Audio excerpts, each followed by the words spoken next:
A skilled Comanche warrior protects her tribe from a highly evolved alien predator that hunts humans for sport, fighting against wilderness, dangerous colonizers, and this mysterious creature to keep her people safe. Welcome to another feature presentation of Midnight Double Feature, and on this episode we'll be covering 2022's Prey, directed by Dan Trachtenberg.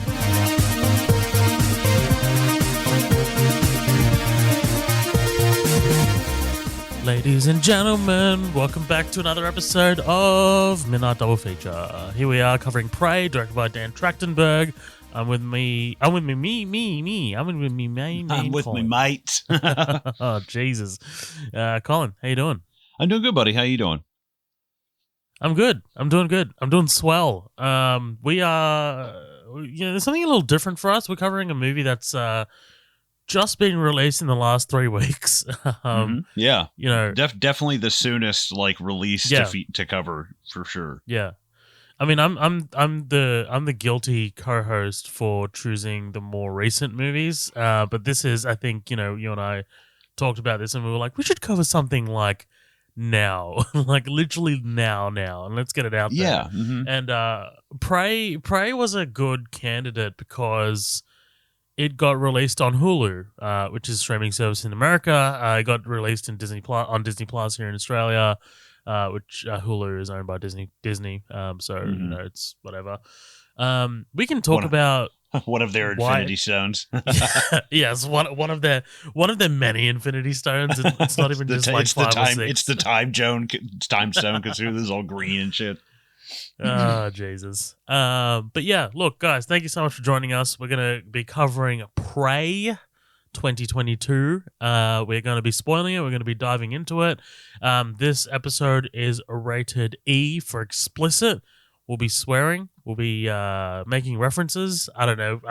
We haven't fucking recorded it yet, so I don't know what the fuck's going to be in this episode. We're going to be racist because Colin's a racist. Poor Comanches. No, I'm kidding. No one's going to be racist here. But yeah, look, we'll be sexist. Oh yeah, that's fine. Yeah, that'll be fine. Oh yeah, that's fine. That's the lesser of two evils, right? This movie. I was like, man, I don't know. I was like, because I heard there was so much just when this shit. Yeah, I was like, okay, dude. But I was like, no, this is good. I want to talk about it. Yeah. We can talk a little bit about the discourse. It's not my favorite topic, but I guess it's worth mentioning because movies like this always put under a microscope when stuff like that happens. But yeah, guys, if you're not already, follow us on our socials. They're right there in the show notes. We're on Facebook, Instagram, Twitter. We are also on Patreon. We have what's called the Green Room, which is our exclusive members-only club. That's where you get 2 extra bonus episodes a month. We always cover movies. We always talk shit. We're going to jump right off the mics here and, jump right back on the mics after this episode and talk about Iron Man 2. That episode will be available exclusively for Green Room members. So by the time you're hearing this episode, the Green Room episodes always go up at the same time. So if you're listening to this and you're a Green Room member, you can head right over to patreon.com/Midnight Double Feature and check out our Iron Man 2 episode. That one's going to be a fun one. I'm really excited for it. Really excited to dive back into the MCU. That's always the well that keeps on giving. So, that's going to be awesome. And also, something really awesome that we talked about at the end of the last episode, or at the beginning of the last episode, which was our It episode, is that we have a sponsor, right? Mm-hmm. We have a sponsor for this month, which is insane because it's a sponsor that we kind of believe in. Colin and I really sort of, when we were deciding about sponsorships and whether we were going to take them on for the podcast, we were like, okay, but they only have to be for things that we genuinely like and use. Right. And Zencastr is one of them. Zencastr reached out to us and they're like, hey, we want to sponsor you guys. And we were like, man, that's fucking awesome because the guest episodes that we used to have and probably still going to have, we use Zencastr quite a bit for those. So Zencastr, you can pretty much record your entire podcast on Zencastr and edit on the podcast and edit the entire podcast without even needing to download anything. It's sort of like all done, in a web-based sort of form. It's the whole kit and caboodle, Yeah, it's really awesome. But Zencaster's got so many features, man. It's got studio quality sound, HD video recording, built-in VoIP chat and footnotes.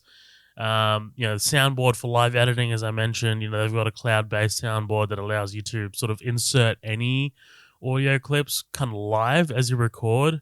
You can add your own intro, ad, or other audio on the fly. You can control looping, fading, and volume, all with hotkeyed playback, which is pretty awesome. Automatic post-production. This is something that's kind of like revolutionary because, I edit all of our podcasts manually. So if you have automatic post-production, basically, after you're done recording, Zencaster's automatic post-production can mix your tracks into one audio and video mix. You'll be able to get, studio quality sound with loudness normalization, noise and hum reduction, and other smart enhancements that make your audio sound like it was recorded in the studio. Pretty badass, pretty advanced stuff, I think, especially for like what you pay. So yeah, if you want to check it out, they've got two sort of memberships, or two sort of subscription levels. They've got the hobbyist, which is free, and then they've got the professional, which is $10 a month. $10 a month is nothing, by the way. If you want, if you want to get a podcast up and going, it's really nothing. Right. So, we want you guys to have the same easy experiences as we do for our podcasting and content needs. So if you go to zencastr.com/pricing and enter promo code Midnight Double Feature a Film Pod, you'll get 30% off your first 3 months. That's zencastr.com/pricing and enter the promo code Midnight Double Feature a Film Pod. You'll be able to get 30% off your first 3 months, which is badass. So yes, yeah. learn from our mistakes and trust us when we say use these guys, because we've been down that road. Just use it. It's idiot proof. I know how to use it, and that tells you how simple it is. I couldn't edit a hot dog, Yeah. No, totally idiot proof. Very simple and easy to use. Check them out. Zencastr. Zencastr.com/pricing. All right, man. That's it. That's it for the preambles. Let's dive right in. Prey, directed by Dan Trachtenberg, who we've talked about before. We talked about him quite extensively on our 10 Cloverfield Lane episode, which is his first movie that he directed. That's crazy. This guy, his first movie. That's incredible. First film to start with. Dude, insane. And we love that movie. I mean, we can talk about, like, the ending of that movie is a little, up for debate whether you like it or not. But I think it's kind of like undisputed. Like, the first 85% of the movie is pretty solid. Like, you know what I mean? Yeah. Like, it's just like, what a pressure cooker of a movie. Yeah, well, and the thing with 10 Cloverfield Lane is basically it feels almost like Misery from Stephen King. It feels like that kind of if somebody can go ahead and check the Midnight Double Feature bingo card for Stephen King reference. There it is. But yeah, that's exactly what that reminded me of. Yeah. But I was excited. You know what this movie, I'm sorry, because if I don't say this, I'll forget. You know what this movie visually reminded me of insanely was Logan. That's all I could think of was like the final act of like Logan when they're fucking fighting out in the woods and shit. I was like, dude, this feels, oh man, it looks so great. Yeah. Dan Trachtenberg is kind of a director that I've been sort of watching after 10 Cloverfield Lane, and he really hasn't done too much. I feel like after Prey, he's going to be getting a lot more things, but he directed a pretty notable episode called Playtest of Black Mirror. Sorry, Black Mirror called Playtest. Mm-hmm. My words are just everywhere today. That one stars Wyatt Russell, which is John Walker himself. Yeah, it's John Walker himself. Kurt Russell's kid. Yeah, and he directed the pilot episode of The Boys, which is awesome because that episode is legit. And then he directed Prey. So yeah, man. Let's what What were your expectations for Prey when you heard that this was coming out? Because we haven't even really covered Predator on this podcast No, before. never. You know, we haven't talked Predator. We haven't covered the original film, the John McTiernan film. We haven't covered the second one. We have none of the Predator franchise we've covered. So, talk to me about your history with the franchise at large, and then talk to me about your thoughts on this film in particular. Okay, gotcha. Yeah, I liked it overall. You know, at first I think I was kind of in that group of people that were like, how the fuck are some Native Americans gonna fight a predator? You know, and you know, the more I thought about it, I was like, well, it's kind of like you know, a situation where you're out where the predator would be outnumbered, and yeah, he is gonna lay waste to like 30 of them, but you know, they're gonna also, like, these are warriors as well, you know, and they're not stupid. And it was interesting seeing you know, how the story went along, and it felt, you know, there was never a point that I just hit where I was like, okay, that's a little bit unbelievable. You know, maybe a spot here or there where I was like, okay, I can feel the believability stretching, but no more than I felt in any other Predator movie, you know. But all in all, I really enjoyed it. I think some of the digital effects, it's just kind of getting the cons out of the way. Some of the digital stuff doesn't look great. Some of the CGI is a little funky at times, but it's forgivable because, like, when it comes in really, really well. And some of the performances I didn't love. There's some not in our main cast, but there's some kind of like smaller roles like here or there. Well, like the guy she gets into the fight with, the guy who's got like the red head kind of like headpiece, he that guy's a terrible actor. And like he like the first time he popped up and I started watching it, I was like, dude, it totally took me out of the movie. So there's like a few performances there that I don't love, but all in all, I think it's great. But the editing, man, the editing in this movie is fantastic. Like, there's a moment I specifically remember when she and her brother are roped up to that tree, and the predator's walking up, and the footsteps are in sync with the rhythm of the music. And I was like, oh, just like having a cinema nut. I was like, good Lord, that was so ridiculously cool. It's cool seeing a predator fight a bear. That was awesome. That was really, really interesting to see for the first time. And they didn't kill the dog. I was like, most movies probably would have gone there, you know? I'm watching this, so I've seen this 3 times now. First time I watched it by myself. Second time I watched it with Steph. Third time I watched it this morning. I actually watched the Comanche dub, which was cool. But cool. The second time I watched it with Steph, and she's just like, before we start this movie, I need to know, is the dog going to survive? I need to know. How do you watch the Comanche dub? Because I went to change the language on Hulu, and it was just English. That was the only thing I could change it to. So, yeah, look, it might be different on Hulu, but like with Disney Plus, if you go to extras, there's a whole It's like a special feature, but it's actually the whole movie, but in Comanche. Gotcha. I'll have to check that out. I'll have to see because yeah, that is.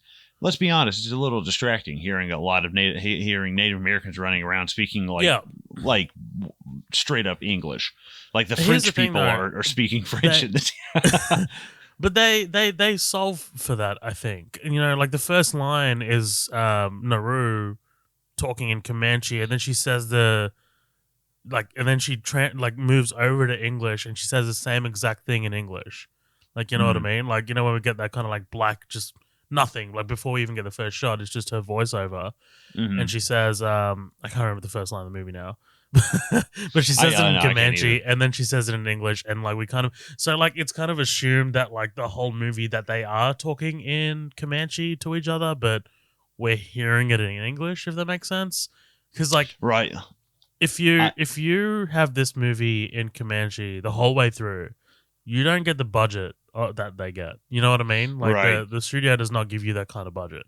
Right. That's what I was watching this with Lindsay, and Lindsay's like, so the French people speak French, but they have to speak English. I was like, I'm not. I mean, I would be totally fine if they had spoke Comanche the whole time. I think that would actually be really, really interesting to see. I was like, but if you really want to get the market, if you really want to spread it as far as you can, especially if this isn't going to be in theaters and it's going to be on home, you know, it's going to going straight to home video, I guess, like streaming. I guess I could see it from only from like a marketing standpoint, but Right. all in all, I Sorry, really she says a long time ago it is said a monster came here. And so she says that in Comanche first, in like to open the movie, and then she says it in English, and it's like it's like a little like this like is a for transition, right? yeah. Um, but yeah, all in all, I mean, I really enjoyed it. I mean, there's besides like a few spots here and there, I thought it was pretty cool. It's a bit of a slow burn to start with. It takes a while to get going, and there's some cool stuff. But one thing that's interesting is like the violence throughout the whole film. A large chunk of it is off screen. If something is just out of focus, or it'll be, focused on something in the foreground, and in the background you'll see a spine getting ripped out of somebody's asshole. And it's very tastefully done. Somebody's asshole. Somebody's asshole. Somebody's asshole. But it's very tastefully done violence, and it's not too gory, but it's just gory enough. And the kills, like there was some. Tell that to the guy who becomes liquefied and put into a fucking metallic shell with tree bark. Sorry. Fucking guy. Oh yeah. Well, that's just like the kills and stuff. Like the gory stuff of just like ripping people apart is not quite like super present. But the cleverness of like when she uses his own shield against him to cut his arm off, and like little things that happen, or like it is extremely well done. There was a lot of really good setup and payoff with like the orange flower that she's eating. I can't remember what the name of it was. But there's just so much good like setup and payoff, and it's an hour and 40 minutes long, man. Mm-hmm. And it's like perfect. The older I get, the more I appreciate movies like this. And the thing is, like, again, it's a slow burn in an hour 40, but then has all this action in the back end, and it's like, man, it's a really, really well crafted film. I think it's really well paced. I mean, like, we'll talk about. I mean, spoilers for my thoughts for Iron Man 2. I don't think it's a well-paced movie. Like, I think it's actually terribly paced. And that movie's 2 hours 5, but it feels like 3 hours nearly. Like, you know what I mean? Like, it's like this is we talk about this every week, right? Just in terms of pacing. I think we talked about it with It, and how well I thought that movie was paced. But yeah, and you don't really think about pacing. Like I don't really until. You're like, something's just kind of off here. And then you're like, yeah, because there is like a rhythm. You've got too much going on one end. You got to have a balance. And I think this movie does strike a balance pretty well. It almost got to that point that I was like, okay, when the fuck is something going to happen, man? Like, I feel, we're 45, we're approaching, an hour into this. And right then is when shit started hitting the fan. And I was like, okay, cool. So all in all, I think it's got a lot going for it.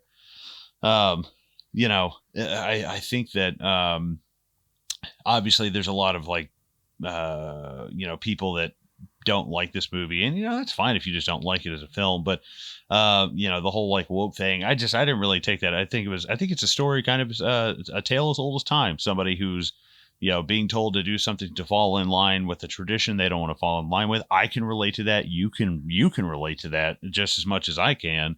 And being told to fall in line with a tradition that just because your ancestors did it, and like, well, I don't agree with that, and that's a tale as old as time, and I fucking related to that hardcore in this movie, and it didn't really scream to me of like some kind of like woke, virtue signaling BS or whatever.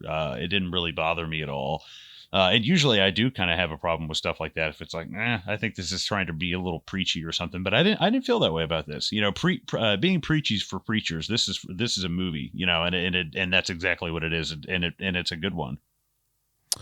Yeah, I think you definitely hit the nail on the head. I mean, firstly, by the way, I think you are right. Like, the movie does take a while to get going, but it's not to say that there's nothing in the front half that's really not worth, clinching onto. You know what I mean? Like, I love watching her sort of navigate her role in the tribe. Like, like she's expected to cook, right? She's expected to do female things. She's expected to do to be the medicine woman, right? Like she's not expected This is all to the stuff hunt or do Soheb's manly family things. was going to make him do. So that's what. Right. Yes. That's what he's rallying Exactly. against. Exactly. But then, like, not only that, we see her sort of like preparing her weapon, right, with the axe, and she's doing a lot of practicing. We know she's physically capable, but I also really like that she finds the bog as well, and she gets stuck in the bog. Mm-hmm. And she like pretty fucking calmly. She's so calm in that moment, dude. I'm just like, damn, like her heart rate is like 30. But yeah, like it's just cool stuff that like really sort of sets everything up for the back half. So like by the time we get to the back half, we don't need much story or character development in the back half because we've already got it. We've already got so much of it in the front half. By the way, the first human does not get attacked by the predator in this movie until the 50th minute, exactly halfway through the movie. Right. Yeah. Which is wild. Which is cool, I think, because we're also setting up the predator here too. The predator is also. We can talk about how sort of primitive of a version. Of a predator this is, because this is also 300 years ago for the predator species as well. But like. Him sort of like slowly discovering who the apex predator is in this landscape is interesting. Yeah. As we watch the ant being devoured by the rodent, being devoured by the snake, and then the situation with the wolf and the rabbit, and it's like, okay, like I like watching the predator's thought process without being told that this is what's going on. You know what I mean? Like it's all done visually pretty well. I think also, in reference to the woke stuff, like that, we just very briefly, I don't, I think that that Hollywood does have an agenda about that kind of stuff. Yeah, absolutely. Like there is like a sort of like a push to do certain things in films and stuff like that. Like I'm not an idiot, but I don't think it really applies here. Like I think this is I'm going to go against the grain and prove myself and my worth as a human being, where I fit into this tribe. You know what I mean? Like I think that's I think that's all this is. I don't think that like there's nothing else in here that really speaks to me as like this seems like a corporate note. That's kind of like all I have really to say about that. Like it's not really it's not really rocket science in this movie for me. The only thing I thought is how could someone see it be like the odds of there being a woman like that back then are 1,000,000 to 1. It's like, right, that's the whole point, is that she's defying this, and she's the 1,000,001. She's the one in the million that's like, no, I'm not doing this. That's what makes the character interesting to me. But yeah, it's a story that can take place over so many different, like the Predator's been around for, I mean, God, so long. It should fight different, genders. And I'd love to see, what I've always said, and I don't even know if this has happened, but maybe it probably has, is a Boba Fett versus Predator film. I think would be really cool. I think there's something interesting about both of them that I'm like, I don't know exactly who would win, but I think it'd be pretty good. I think Predator probably fuck old Boba up, but I think it'd be pretty cool. Yeah, maybe. I think because Boba can fly.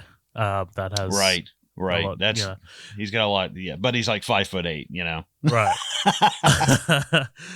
There's also sort of like a stalker movie aspect to this. Like I also really like that the Predator, pretty much up until the end, is not after Naru at all at any point. Like like there's no like Naru is sort of like a bit of an afterthought to the Predator, but to Naru the Predator is everything, right? Like that's her target, like that's what she wants to bring home. Kind of reminded me a lot of Laurie Strode and Michael Myers a little bit, like when we were talking about Halloween 2018 and the theory that like Laurie Strode doesn't really matter to Michael Myers in that movie. Like, Laurie's just kind of like coming after Michael, and Michael's just like, oh, fuck it, I'm just going to keep doing what I'm doing because I'm a fucking animal, dude. Like this is my instinct, Right. It's not directly after you. You're just kind of involving yourself, Right. I'm not sure if you talked about it, but just like your brief history with Predator, like you're a fan of this franchise, right? Yeah, I saw the first one in like seventh grade. I saw the second one before that. I saw Predators in theater. I actually kind of liked it, with Adrian Brody. I think I saw AVP and walked out of that. It's been on and off, all in all. But I do like the mythology and the image and all that stuff of the Predators. It's pretty cool. But I think that it's gotten tainted over time. But I think this movie is definitely helping kind of bring that back, though. Yeah. I hope they continue with some of these. I think that'd be really cool. No, yeah, absolutely. Look, I really dig the first film. Obviously, I think that movie. Matt and I had a very famous argument on upcoming attractions once, where I was like, "Hey, I think this movie's kind of intentionally poking fun of itself because John McTiernan is that kind of director. Like, he's a little bit of a tongue-in-cheek director. I mean, like the guy directed Last Action Hero, which is all self-reference, right? So, right. And Matt's belief is like, no, this is just kind of like a movie of its time, and that's just how they were, which is fine. Like, which is a good, it's a valid interpretation, right? Obviously, right. But like, it is and isn't, Yes, yeah. I mean, look, I think when you have lines like "sexual tyrannosaur," like I think you know what you're making, sort of thing. If it bleeds, we can kill it, right? Like all this shit. Like I think it's intentional, sort of thing, like intentional parody, even. But like that movie's just straight up entertainment. I mean, like Dylan, you son of a bitch, you son of a bitch. Yeah, the CIA got you pushing too many pencils, like all that shit. So. And obviously the fucking bicep shot. I mean, like, how do you not? Oh God, it's a meme Lord. Now. Come on. Yeah, it's a meme. I really dig Predator 2. It's fucking cheesy and ridiculous, but it's a lot of fun. Yeah. There's a great opening shot to that movie, by the way. It's like, it's literally just like a helicopter shot panning over a forest, and then you head over a mountain, and it's just the city, and it's like the city of LA, and it's just like a fake out of like this was the first one with like the forest in the beginning, and it's like nope, here we are in the city now, and it's just like I really dig that. Predators, I think you already said. I really dig that movie too. That one's produced by Robert Rodriguez, directed by a guy named Nimrod Antal, who I've never heard from ever. His name's Nimrod. I think he's moved on to being a TV director now. I think he does a lot of Handmaid's Tale. But I dig that movie from memory. That I haven't revisited that one in a while. I am a little indifferent about Shane Black's Predators, The Predator, which came out in 2018. That had Boyd Holbrook, Olivia Munn, whatever. Like, I thought it was a very messy movie, but entertaining. Sterling K. Brown. It was messy. It had like a lot of like messy ideas, and they didn't really sort of like coalesce, but I thought it was overall entertaining. That movie had quite a lot of baggage coming into it, so Shane Black hired his friend to play a part in that movie, and his friend was convicted of sexual assault. Jesus! Beforehand, so like he'd already done his time and whatever, and then he just kind of like showed up on set one day, started acting alongside Olivia Munn. Olivia Munn found out about his history and just went to Shane Black and was like, "Hey, I didn't sign up for this." Apparently, the scene that they did as well was a little. There was some sexual innuendo and stuff happening, so she's like, "I'm really uncomfortable with this, whatever." That started a whole lot of like controversy that all leaked out, and then the scene ended up being cut. But like that didn't stop the movie from being marred by that a little bit in the headlines and stuff. So yeah, I think that movie was interesting. It was just nothing sort of coalesced. But like this movie I think it's a genuine reaction to The Predator, because The Predator ended up being quite complicated, whereas this movie is super streamlined. Like this is like. This is as simple of a premise as you can get, right? I mean, this is like warrior versus warrior, mano a mano sort of thing. And it's just like taking it back to its root, even more simpler than the original Predator, right? I mean, because the original Predator is like this group of commandos are like rolling into what is it? What's that? Where are they? Nicaragua? I can't remember what the Yeah, they're thinking they're killing rebels or saving hostages or something, you know. Right. You're also like, I mean, like that's a level of complexity that isn't here in this movie. I mean, this is just I'm gonna go kill a big fucking whatever the biggest fucking thing is there out there, and I'm gonna bring it home. That's it. You know, like that's just like it's so basic, but it works so well. Yeah, I really dig this movie, man. I think this movie is fucking awesome. It was a I put this into a Facebook page on a certain Facebook group that shall not be named when the trailer came out, and it fucking bombed. Like the comments that this trailer was getting on that post that I posted was like, a Native American girl can't go against the Predator. Like, what the fuck? Like, like this is, but like that was the most exciting part of this movie for me. Like, just right. And how the fuck are they going to do this? Because it ends up being like, if you count all the people that lay hands on the Predator, it's like 18 people had something to do with killing this Predator, because the filmmakers know when they set it in 1719, right, that the people are going to be technologically challenged against the Predator. So I want to see how the Native American people outsmart the Predator, because like you're immediately also you're putting more reliance on the Native American people's sort of intelligence and ingenuity than you are on their field weaponry advantage and stuff. Yeah.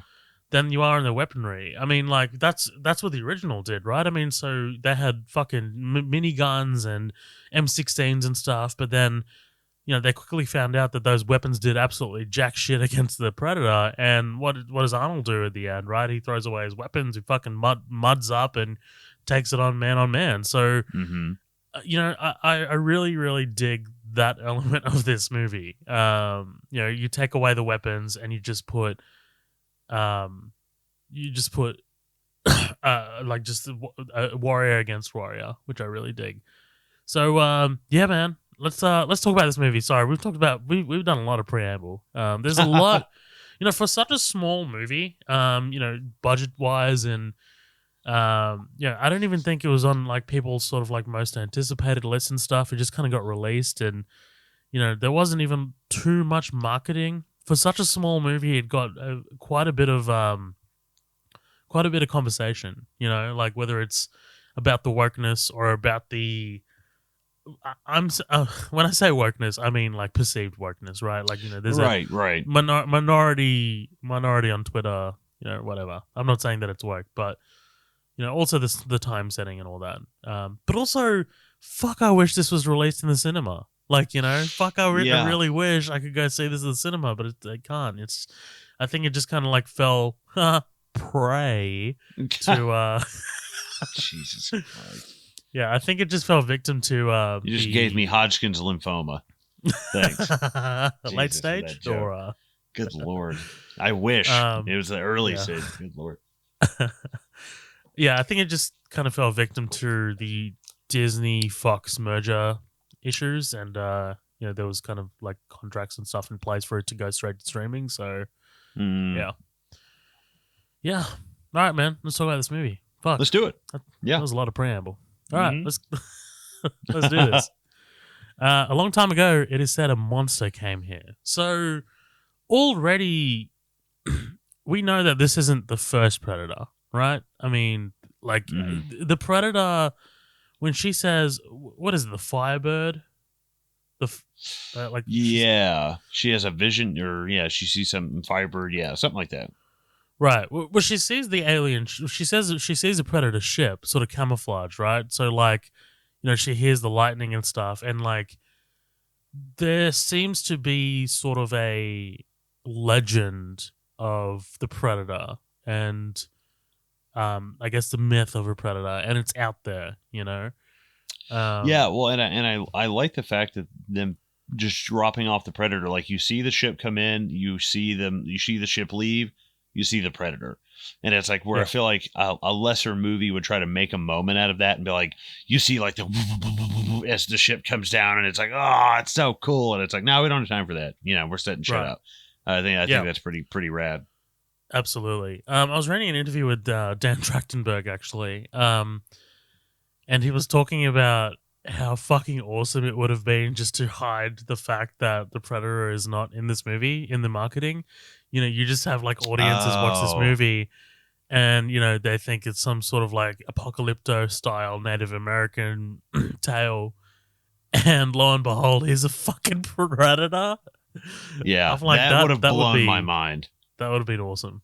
But again, you don't get the kind of budget that you do. I think it's just, right, yeah, and all that marketing and stuff. Right. We meet Naru, played by Amber Midthunder, who looks suspiciously like Aubrey Plaza. I mean, yeah, I thought that too. Yeah, a little bit. Definitely very similar eyes for sure. Yeah. She's fucking awesome in this movie. I think you're definitely right. The acting in this movie is not amazing. But that's mostly from the supporting cast. I think she does an incredible job. Yeah, she's like Aubrey Plaza and Ash from Evil Dead 2013 had a baby. What's her name? I can't remember what her name is, but I keep thinking of Mia Goth. Zoe's Infinite Playlist. So something Jane Austen or something. I don't know the fucking name. Jane Levy. Jane Levy. There you go. Jane Austen. Jane Austen. It's Jane Austen, Colin. Well done. Fucking jackass. That's great. Cerie. Can we talk about Cerie? Oh, yeah, absolutely. I was so happy they didn't kill that dog. What a beautiful dog. What a gorgeous, fucking stunning dog, man. Also untrained, by the way. That's insane because it's such a well-groomed animal, and like it's good at acting. Like it's so natural. It's hard to believe that.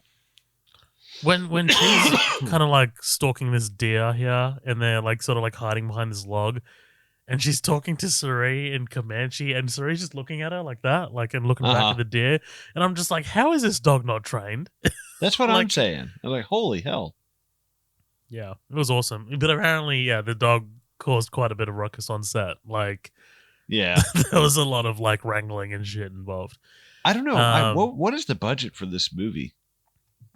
Yeah, I'm going to look that up. I'm going to say 40. 40 million? Yeah. Really? Yeah, because the Predator was... The Predator, so Shane Black's one was 90. 90? Mm-hmm. Yeah. Good Lord, a $90 million movie. What happened to the days of a $45 million movie? Yeah, I couldn't really find any numbers on this as well. I was just looking because I didn't even know it was released just to streaming until today because I went to look up what the box office numbers were. And I was like, oh, this didn't even go to theaters. My bad. Yeah, it didn't go to theaters at all. Yeah. So The Predator was 88 million. And the Predator did decent numbers, but not amazing. It definitely didn't do well critic-wise and audience review-wise, The Predator. Mm-hmm. So I think, Disney were just like, look, we're not going anywhere near the 88 million that The Predator was. So right. I'm going to say, I can't find numbers on it, but I'm going to say 40 to 50 million. I'm not. That's what I'm thinking. It's all kind of a smaller kind of cast, but there is some historical accuracy you've got to keep up there. So probably maybe 50, 60, just to be safe. But yeah. And there's a little bit of digital effects in there as well. So this moment as she's chasing the deer, again, I like that it sets up the fact that she is proficient, like she's fucking jumping around and fucking sliding all over the place. She's got her axe, which, by the way, does not obey the laws of physics at all. Like, no, that's like Cap Shield. Right. When she's slide canceling like she's playing Black Ops 3. I'm like, all right, come on. She's 100% slide canceling, man. Like you just hear it back in the background. Like, those were the only moments I was a little bit like, okay, yeah, but when she gets the rope on the axe, and I was like, so she never catches the blade; she always happens to catch the handle. Yeah. You know? It's But just it's one of just those like things you got to buy. I'm watching a movie about a fucking alien coming to hunt Native Americans. Right. You know, it's like, come on. Yeah, look, I think people kind of get wrapped up in the whole, you know. Right. Like, let's get super realistic about a fictional alien coming to like fight, you know. And I you know, I am a stickler like that to an extent, but not that far, you know. It's how cool it is versus the disbelief, you know, and it's really cool to see her throw that thing around. Right. I've read comments about, you know, people like fucking full on like piecing out because because they couldn't get on board with like her sort of like acrobatics and stuff. And it's just like, bro, just fucking relax, man. Just take a fucking chill pill. Just fucking relax. All right. I've always wanted to see that, like a more not a Batman brawler type, but more of like Nightwing, who's a bit more of like a gymnast and, you know, moves around. And I'm gonna strike you in like key. I'm not gonna try to like slug it out with you. I'm gonna hit you in the correct areas and just end this in a few hits. I don't want to try to sit here and punch out with you. You know. I also saw a pretty fucking stupid comment about like So someone said, I want to see a movie where the Predator. Oh wait, sorry. Why is it the Predator always loses? And I'm just like, I think the Predator always wins. It's just we only see the stories where they lose because, I mean, you know, they fucking... I feel like they win all the time. They got trophies all the fucking time, right? Yeah, I mean, it's just that you never really see them win. That is actually a pretty funny... For a species, it's nothing about winning and fucking hunting. Like maybe they're not about winning; they're just hunting, and they're like, we're really bad at killing people, but we fuck them up. We fuck them up really good. It's like we maim. We suck you to like 90% completion and just leave you blue ball and like can't finish it. That would be fucking hilarious. So she sees a ship coming down, right? Looks awesome, by the way. Like the cloaked. I was actually really surprised by how much cloaking was in this. The Predator is up until that 50-minute mark, pretty much always cloaked, which was interesting. When we get the Prey logo. Which, by the way, would have looked so much more awesome if we didn't see copyright XXX. Yeah, it's just like that because it comes down from the top. You know, it's like scrolling, and the first words we get a copyright MMXX11, and it's like, what the fuck? Well, and I love no credits, man. Yeah, just that one thing, and then they jump right into it. Yeah, it's pretty cool. Yeah. No credits at all. So they're hunting this eagle. So this is Naru and Tabe, her brother.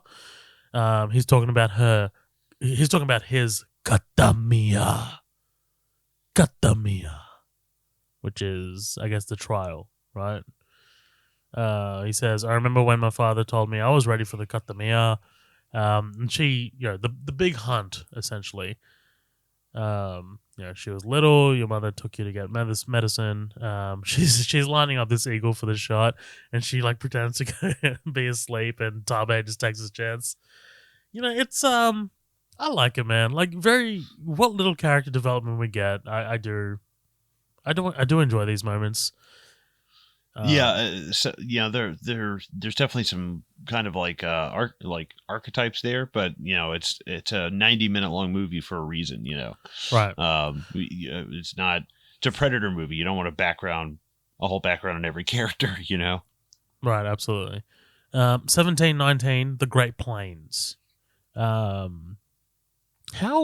familiar are you with this era in the United States? Oh no, not almost none. Okay. You seen The Last of the Mohicans, right? No. Really? Oh, I have not. It's a good fucking movie. I'm a racist. Remember, I don't watch this. You are a racist. You don't know anything about your own fucking history. I'm not native. I'm fucking. But you're on the. I know about Scottish. Aboriginal history. God damn it.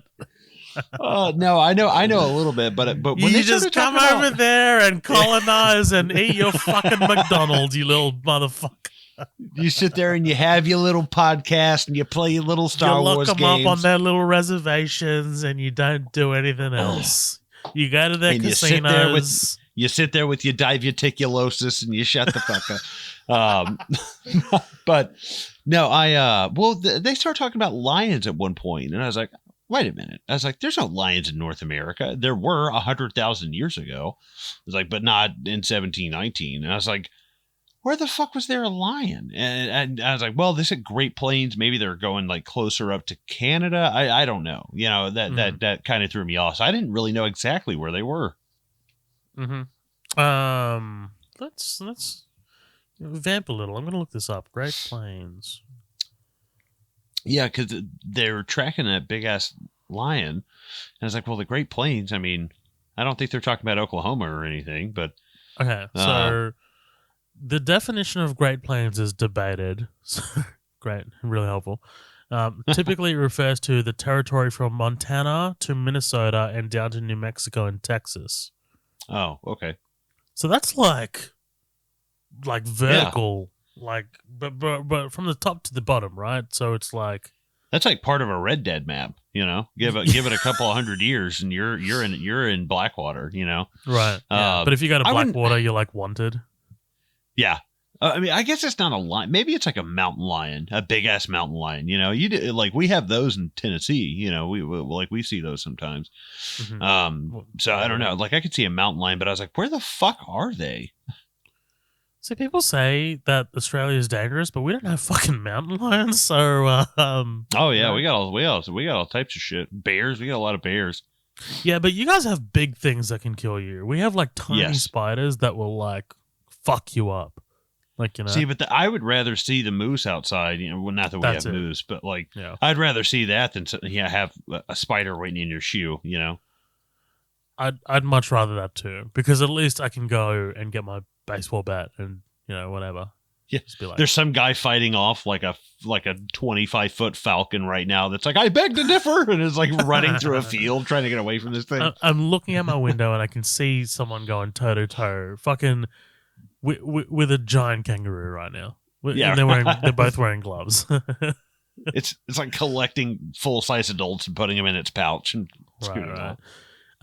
So Naru has this moment with her mother. Her mother talks about this axe that her father gave her. Right, a little bit of meaning. You know, your father left that for you to cut breadroot with. Her mother asks how she knows about the medicine, all that stuff. We can't eat with almost. Right? I mean, like, that's something that I guess drives her a little bit through this story. She says that you all think that I can't. And I really dig that, man. Like, I don't really, I don't fully relate to that idea, that you all think that I can't, but I relate to the idea that traditions are bullshit. Half the time, right? Right. It's just like, why does this thing on this piece of paper that was written thousands of years ago get to dictate what I do now? Right. Right. Like I'm not just doing like, hey, yeah, I bet you can't do 100 pull-ups. I'm like, yeah, I bet you I can't. I'm not gonna do it just because you don't think I can. Right? Like that, I don't get with. I give up too easily. I can't relate to that. Yeah, I mean, yeah. Look. And Tabe comes in, he comes up with the eagle carcass, and he's like, you should have listened to my story. There's a bit of like a sibling rivalry sort of thing set up here, but like it goes a little bit deeper for Naru. I think she's wanting to prove herself. She's wanting to prove, and she's young, right? She's a young member of the tribe who's trying to find her place in the tribe. And it's not going to be as a cook or or someone who is a doctor, essentially, right? It's going to be someone who provides. That's what she wants to do.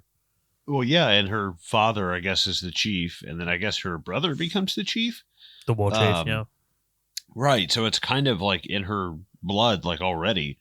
And that's another thing. This movie doesn't really tell you a lot of, like, it's a lot of stuff. It's just kind of visual. Like they don't, like the war chief ceremony. It's just kind of like shown. Nobody really tells you anything. actually pretty cool. Yep, I dig that a lot. So we find out that this lion took Pooey. Goddamn Pooey, you fucking son of you! Just be careful, bro, when you're like on the trails and goddamn it, Pooey. Getting picked off by those falcons, man. It's a terrible fate. Fucking Pooey again has been captured by the lions. We gotta go rescue his ass. Pooey's the can't get right of the tribe. It's like what's eating Gilbert. He just keeps going to the top of that water tower all the time. He's like, all right, Pooey, that's enough. Next time you go out there with those lions, we're leaving you. Have you seen A Million Ways to Die in the West? The Seth MacFarlane film? No. Oh my god. Look, no one's gonna get this then, but like, so he plays a farmer in that movie, and he's like, man, I gotta go tend to my sheep. Like they're like everywhere, and there's this one sheep that always ends up on the roof of his barn. It's just like, how the fuck did you even get up there, man? that's Pooey right there. That's Pooey. How'd you even get out there? Yeah. They end up finding Pooey, but she's finding like tracks, right? She's finding like there's something else. There's something big out of here. You know, they think it's a bear. She's wondering how it like walks on its hind legs, right? I'm a little kind of like out of sequence here because we have like, you know, the predator also attacks like I said, the snake kind of fucking slices it in half. You know, first little bit of violence in this movie. But yeah, that's all happening. Yeah, that's just saying a lot of that violence is kind of off screen, like when he sheathes or when he degloves like the snake and skins it. You know, a lot of that stuff is just kind of implied and not like straight up visually seen. Which is kind of cool. I can appreciate that. It's a lot more subtle about it, you know. Right. They find Pooey. She goes to work, right? She goes to work on him, and like again, the tight script really kind of like starts to tell us things that are going to be important for later. You know, like she gives him the medicine. They ask whether it's going to kill him. She says it won't kill him, just cool his blood, which again is important later, right? Right. Yeah. I also really like the way that they make the stretches as well. Like that shit's awesome. Like they just go to work, bro. Like these guys are just fucking self-sufficient, you know. Yeah. Who would have thought Native Americans, right? Fucking self-sufficient people. But yeah, she's doing a lot of she finds a snake carcass or the snake what is it? The shedded skin, but not really shedded skin. I think that's the snake. I think that's the snake's on the ground, and then the shedded like the skin's on the branch, right? But she doesn't see the branch. I think so. I believe so. Yeah. That's wild, by the way. Some of the practical effects in this movie is brutal. Like when we get up to the bison later. Oh yeah. That fucked me up at first. It's like, was there a UFO here? Like, what the hell happened? Yeah. One thing that I really kind of sailed past was Suri getting caught in the bear trap. Oh yeah, another good set. A lot of setup, like three different setups in this, and 3 different payoffs. It's really cool. A lot of setup. I remember thinking, first time watching this movie, that I was like, so there's colonizers here, right? Like there's Americans here, but it turns out that they are the French. Because again, all of my American history knowledge is from films. So I was thinking about The Revenant, which is the Leo movie. So like I remember there being like lots of French in that as well. Around this time, sort of like setting up traps, and there were like trappers, like, you know, essentially taking part in the fur trade. But I'd completely forgotten that, you know, the French were there. So I thought that was set up by white colonists, but like American colonists. Or to be American colonists. Right, yeah. Same here. It's like I don't really know a lot of like pre-colonial stuff. I've like, because honestly, none of that stuff is really like, I'll go like, who are the Sumerians and who were before the Sumerian, like ancient like human history. I start getting like really involved with. I'm like, who are these people? Right. But yeah, it's kind of interesting because you forget. It's like, yeah, there were French people here. God, what is this? 50, 60 years before America became a country? 76? This is 19. Like, holy hell. That's a while. Yeah, absolutely. Like I said, she's a little alert now, right? Because she's like, what the fuck skins a snake like that, right? I Mm-hmm. mean, there's nothing that we know out there that could do something like that. So she's like, I really got to warn my brother. And of course, this is where we sort of like get the lion moment. Tabe's not afraid of the bear. She's like, I don't think it was a bear. I like the way. I kind of like the dynamic here. You've got the one guy who's sort of really kind of like undermining Naru, the sort of thing. Mm-hmm. Like, you should be fucking cooking, man. A hunter doesn't wait, he hunts. We could be here all night. Like, you don't know anything about hunting. And then he gets fucking got. Dude, he gets got. He gets snatched up rightfully. Yeah. Right. Yeah. But before that happens, really, really cool shot is like when Naru's climbing up on the tree. The camera loses focus of her and focuses on the background, and it's like, what are we looking for here? You know what I mean? Right. Like, I kind of like, you start immediately scanning the background because the filmmakers know that you're watching a Predator film. Like, they know that you're watching a Predator film. So they want you to scan the background. They want you to scan the screen as much as possible. Very much kind of like the Invisible Man that we were talking about not too long ago. Yeah. And same thing like Haunting of Hill House, or Haunting of Bly Manor. You're basically playing like I Spy. Yeah. This thing looks gnarly, man. This fucking lion, Jesus. Yeah, that's some Pride Rock shit, man. It's fresh off fucking, Pride. Dude, that's fucking Nala right there.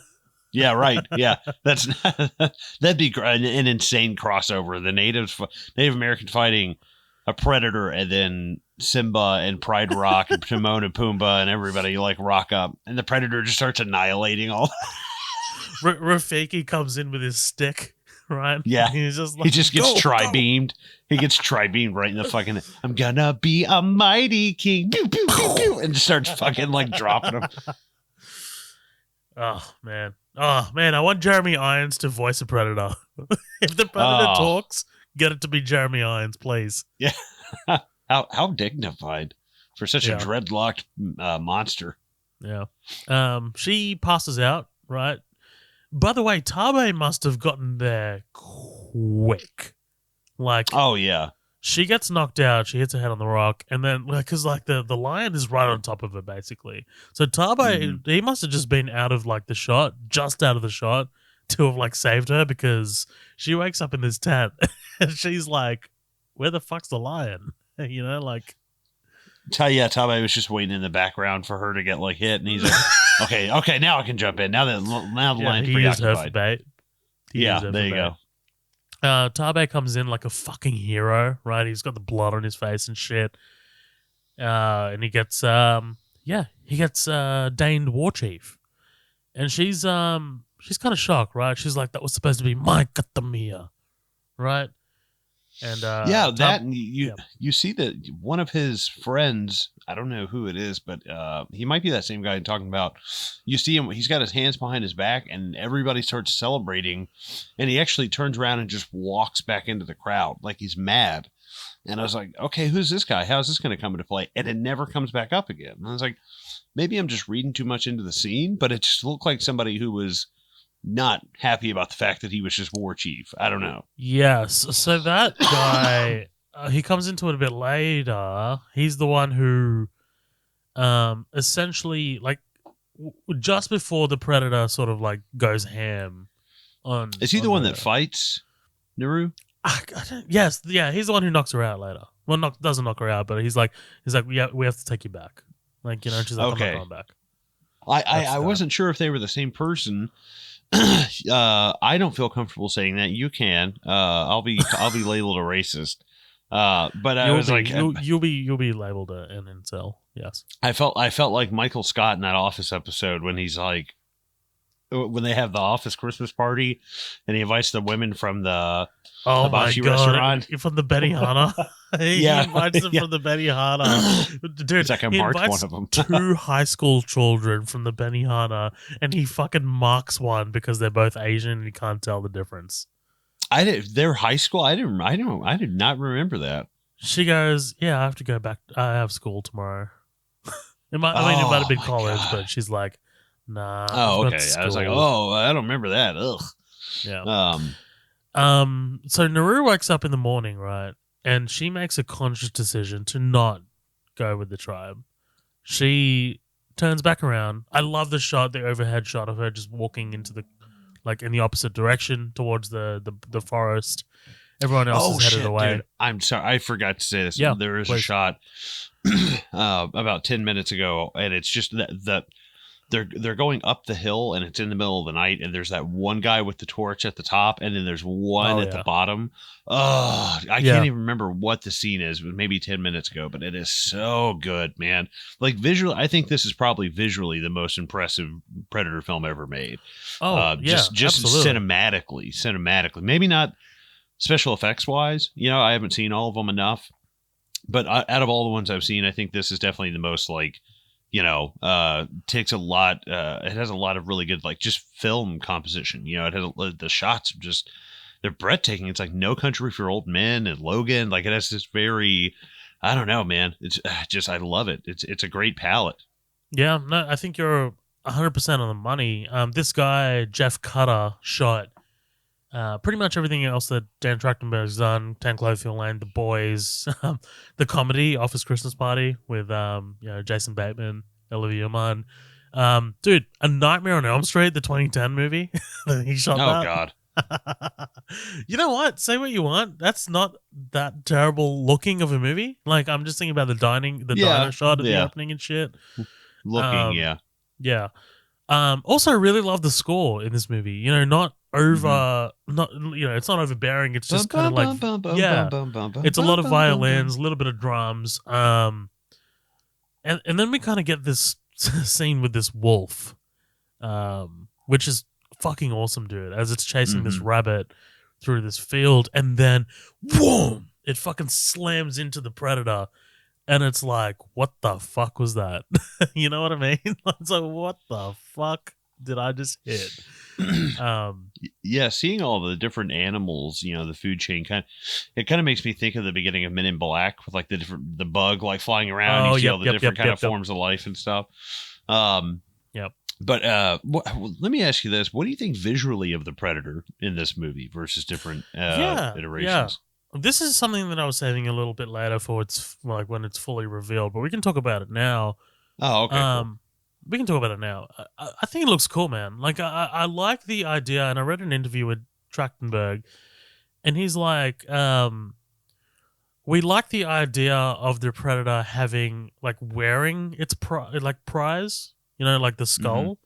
Like instead of it just being kind of like attached to his belt or on his ship or something. We like the idea of the Predator, having its prize on its face, sort of thing. Visually, I think it looks, other than the skull helmet, it looks similar to the other Predators, right? I mean, other than the helmet. Right.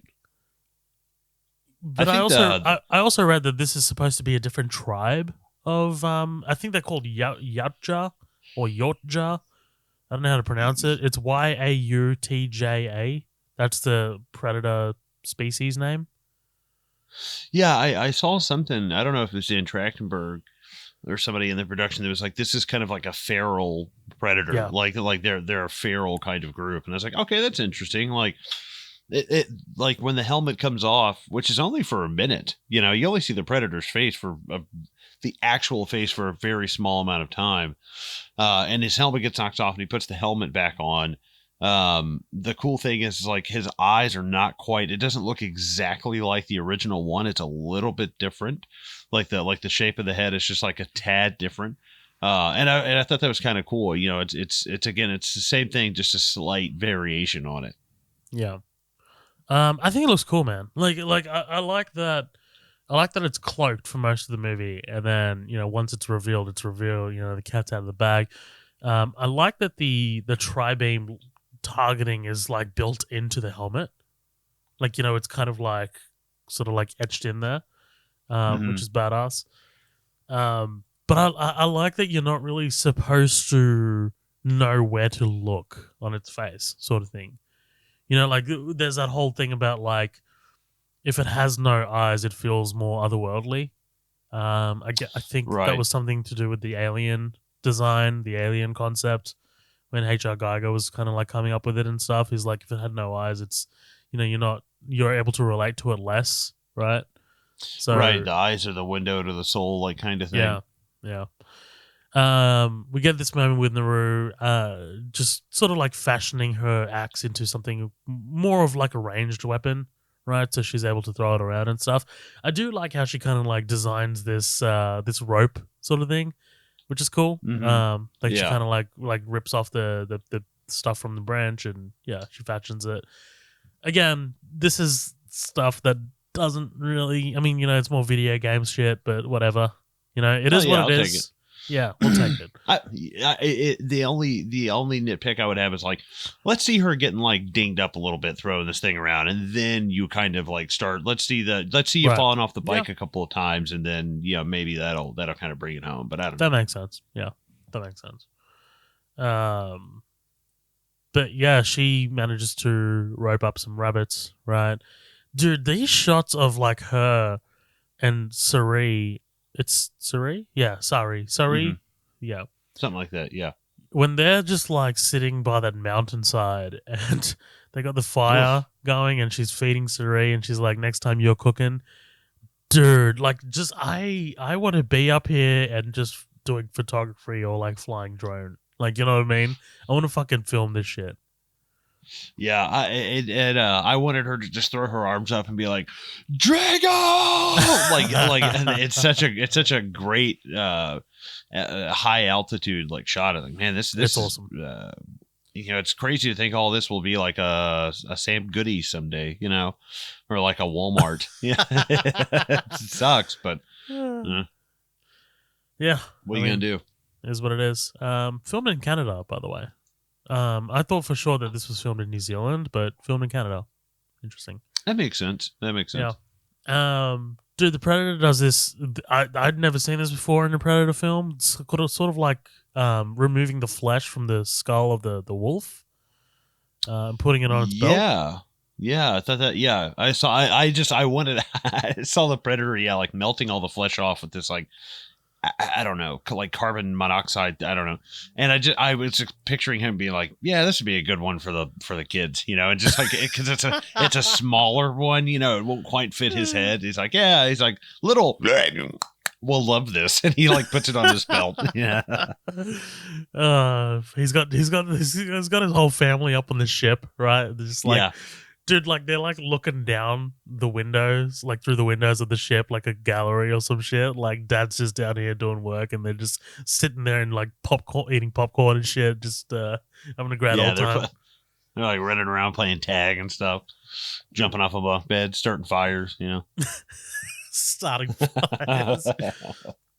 And then we get the bison scene, right?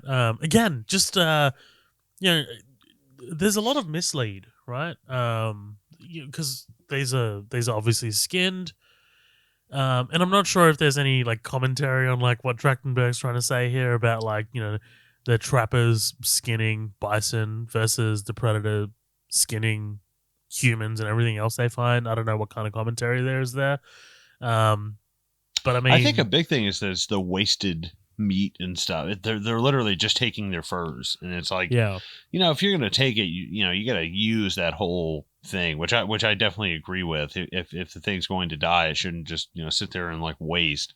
But I was confused as fuck. I was like, did she just pick up Schwarzenegger's cigar from the first movie? I was like, what the fuck?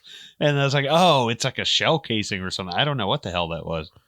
Do you know much about the French fur trappers? Because I did a little bit of research. Is that the one outside of Van Horn or Ansburg in Red Dead Redemption 2? I was like, what the fuck are you talking about?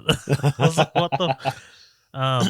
So, voyageurs, which means travelers in French, were men hired to work for the fur trade companies to transport trade goods throughout the vast territory to rendezvous posts.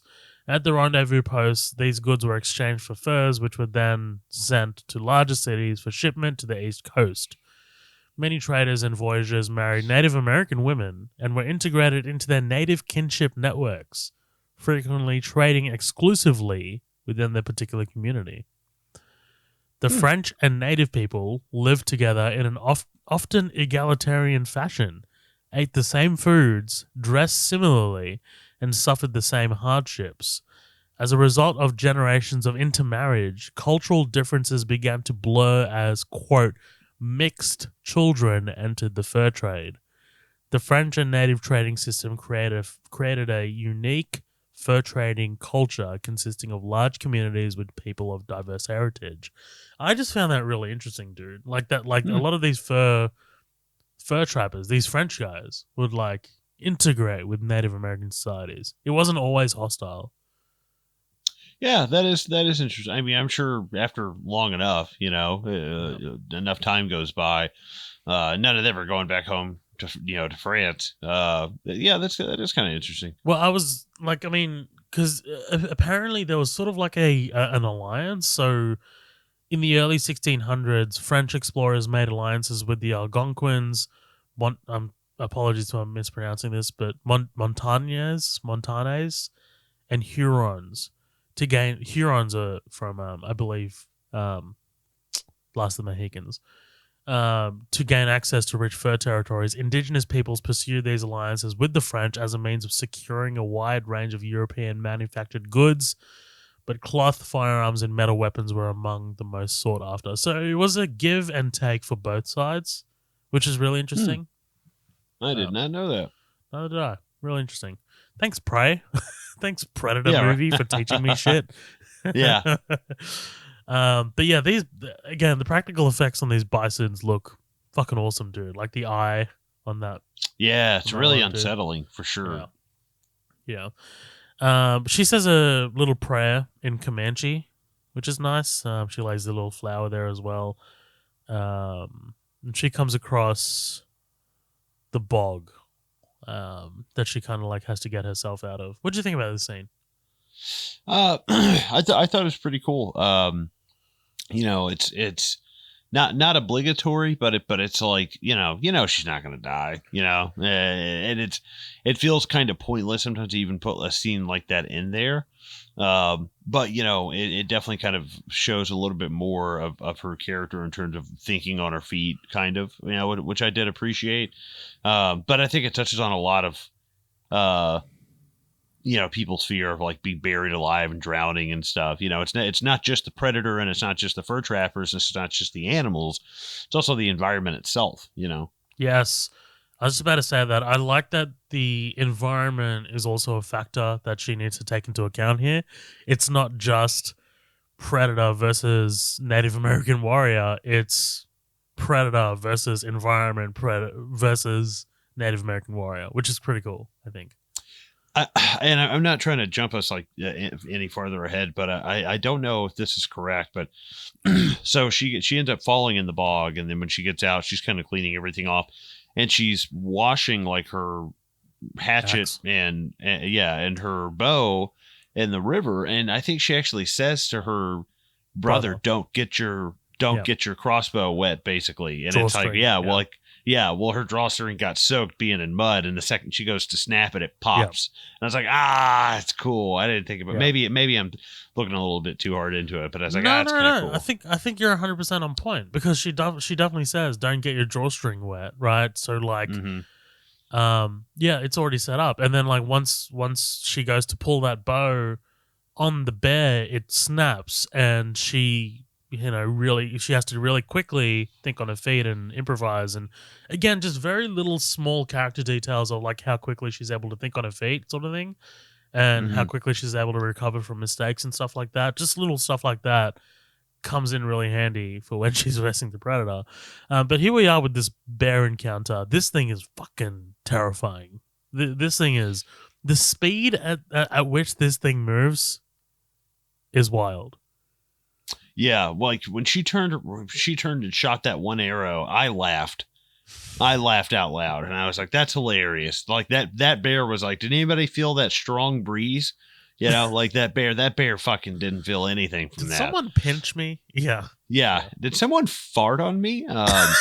But but you know, like that, and you know, and seeing the what, I can't remember what the dog's name is. Sorry. Seeing Suri being smart enough to be the prey, you know, Yes. to bait the bear around. I thought that was pretty fucking cool. Yeah. One of my favorite shots in this entire movie is when she is running from the bear, she dives under the water, and in the foreground you just get the boom of the fucking barefoot coming through the water. Oh. What'd you think of that slide cancel to the T parkour, you know, bounce off? I liked it a lot, man. You know, on the gymnastic scale, I give it an 8. Yeah.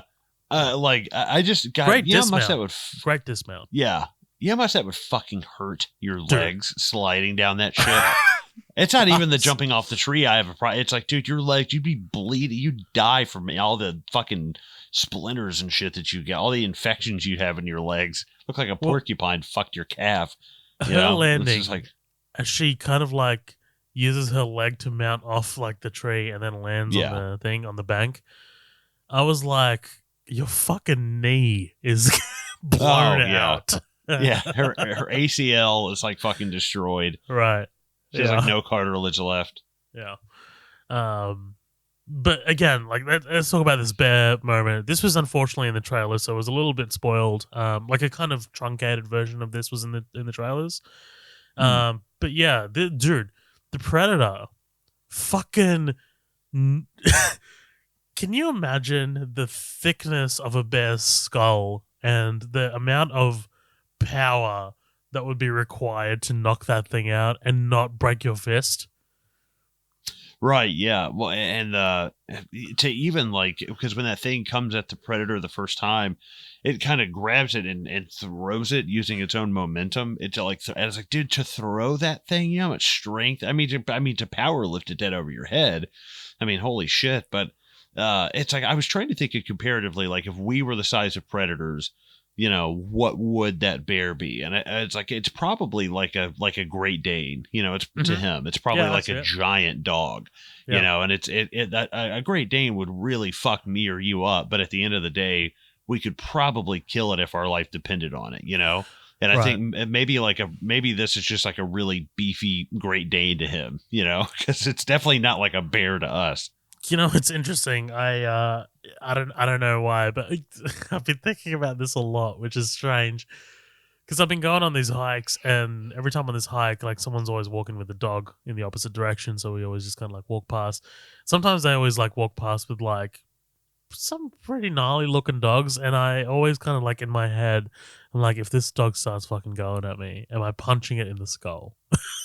Yeah. Like, you know, just to kind of like defend myself. I'm not against animals. I love dogs. But if I had to defend myself, am I punching this thing in the skull?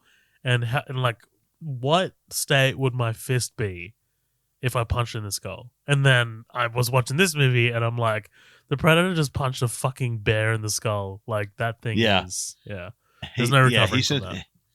He sent that bear to fucking like Ambionville, you know, like he knocked that thing out cold. I'll tell you what I really loved about the scene, though. I love that the bear starts getting the upper hand at one point. Oh, yeah.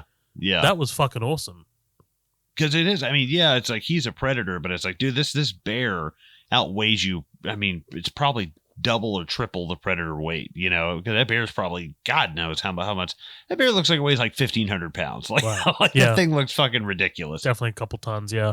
But I mean, like, also just such a great shot of that fucking predator holding up the bear like it's just won a prize, and the blood and the blood coming down, and it's focused on Naru. Sorry. Yeah. And you can see the mandibles in the blood. You can see the mandibles as it like yells, and it's like that is a really incredible touch. You know, it's very subtle thing. It's a great visual. And then, like, you know, as that happens, we get a pretty cool like musical, I guess, note. It's like the dun dun dun dun, and then she's like kind of like swimming away, and it's just love it. Can you imagine though, as a Native American, just witnessing what you just saw, and trying to like piece together what the fuck that was? Dude, yeah, like I like nobody believe. God, couldn't even imagine. Yeah. Like, you have no concept of cloaking, right? I mean, like, what the fuck is cloaking? What the fuck is invisibility? And here this thing is, like, just, yeah. Ugh, wild. So she links up again with her tribe, these guys. Wasape is that guy's name. The one that walked off in the Okay. Yeah. Fuck that guy. Yeah. So he's obviously skeptical. He's like, you saw a monster from a children's story. She says it fought and killed a bear with its hands easily. I wouldn't say easily, but whatever. Right. They're all wondering like how it didn't kill her, and she's got no answers, right? She wants to go and warn her brother because it's out there. The predators. She's seen it. She's seen the predator. Mm-hmm. Wasabe says, "No, you're going home." He drags her. They get into a bit of fisticuffs. I like that he says, "All right, go." And the fucking guy pushes her back, and he just fucking basically clothesline her. Yeah, sucker punches her. Yeah, I don't know what people are talking about this movie being woke, bro. Like, there's fucking straight up fucking female violence in this movie, but whatever. Well, yeah, and I bet I can see someone watching this be like, dude, that guy totally would kick her ass. I'm like, I don't know. He looks like he lacks a lot of upper body strength. Like, right. Yeah, I was listening to that.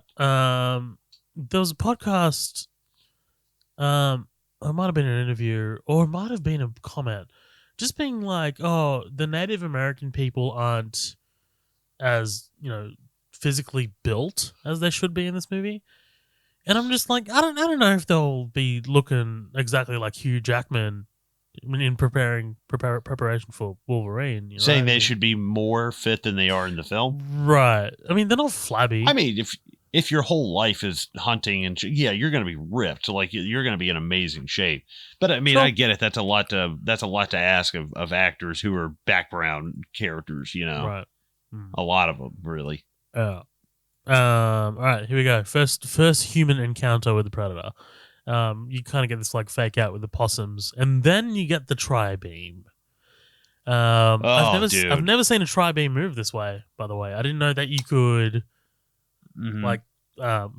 point one beam at different parts of the body. Like, that was pretty fucking cool.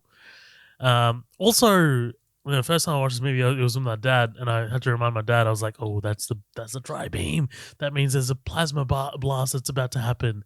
And it wasn't a plasma blast, which was interesting. Like, it's more of like physical projectiles, sort of like arrows, but more technologically advanced looking. Mm-hmm. Yeah, that's one thing is like I get it. Like, the whole point of the predator is to hunt, but like, at what point? What point is it really a challenge to fight these days when you're in? It's never been fair. Like, I'm going to just say, like, I've always thought about this. Like, in every Predator film, in every situation where the Predator is in a mano-a-mano 1v1 with someone, it's never been fair. Like, he has like a nuke on his wrist. He has like Wolverine blades. He has the staff. He has the discs.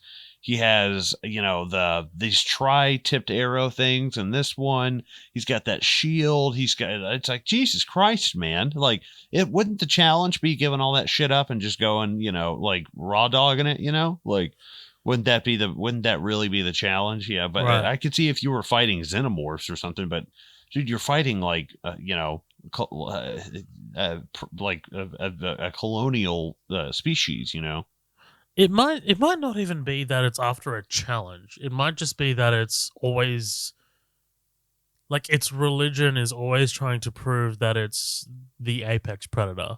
I'm going to like those two things aren't mutually exclusive, right? Like, that it's a challenge and that it's an apex predator. Like, here in this movie, it's trying to discover, or it's trying to figure out who or what the apex predator is. Kills the wolf, kills the bear, kills quite a lot of Native Americans, kills quite a lot of Frenchmen. So in its own way, it's proved that it's the apex predator. But like, I mean, it doesn't. I don't think it. Is there ever a stipulation that it needs to be a challenge? Yeah, I don't know. I mean, to me, that's what when you're thinking of like The Hunt. Oh, You know, yeah, for I sure. guess Because I thought about it too. but Yeah. but then again, you know, people hunt deer and the deer don't shoot back. You know, so maybe that's just maybe to them this is just like a relaxing weekend. You know, like the guys who like drink Bud Light and wear the orange vests and shit. Well, we've But, you know, we've already established that they were just in the area, right, in the neighborhood with the kids, and he just decided to roll around and see what was up.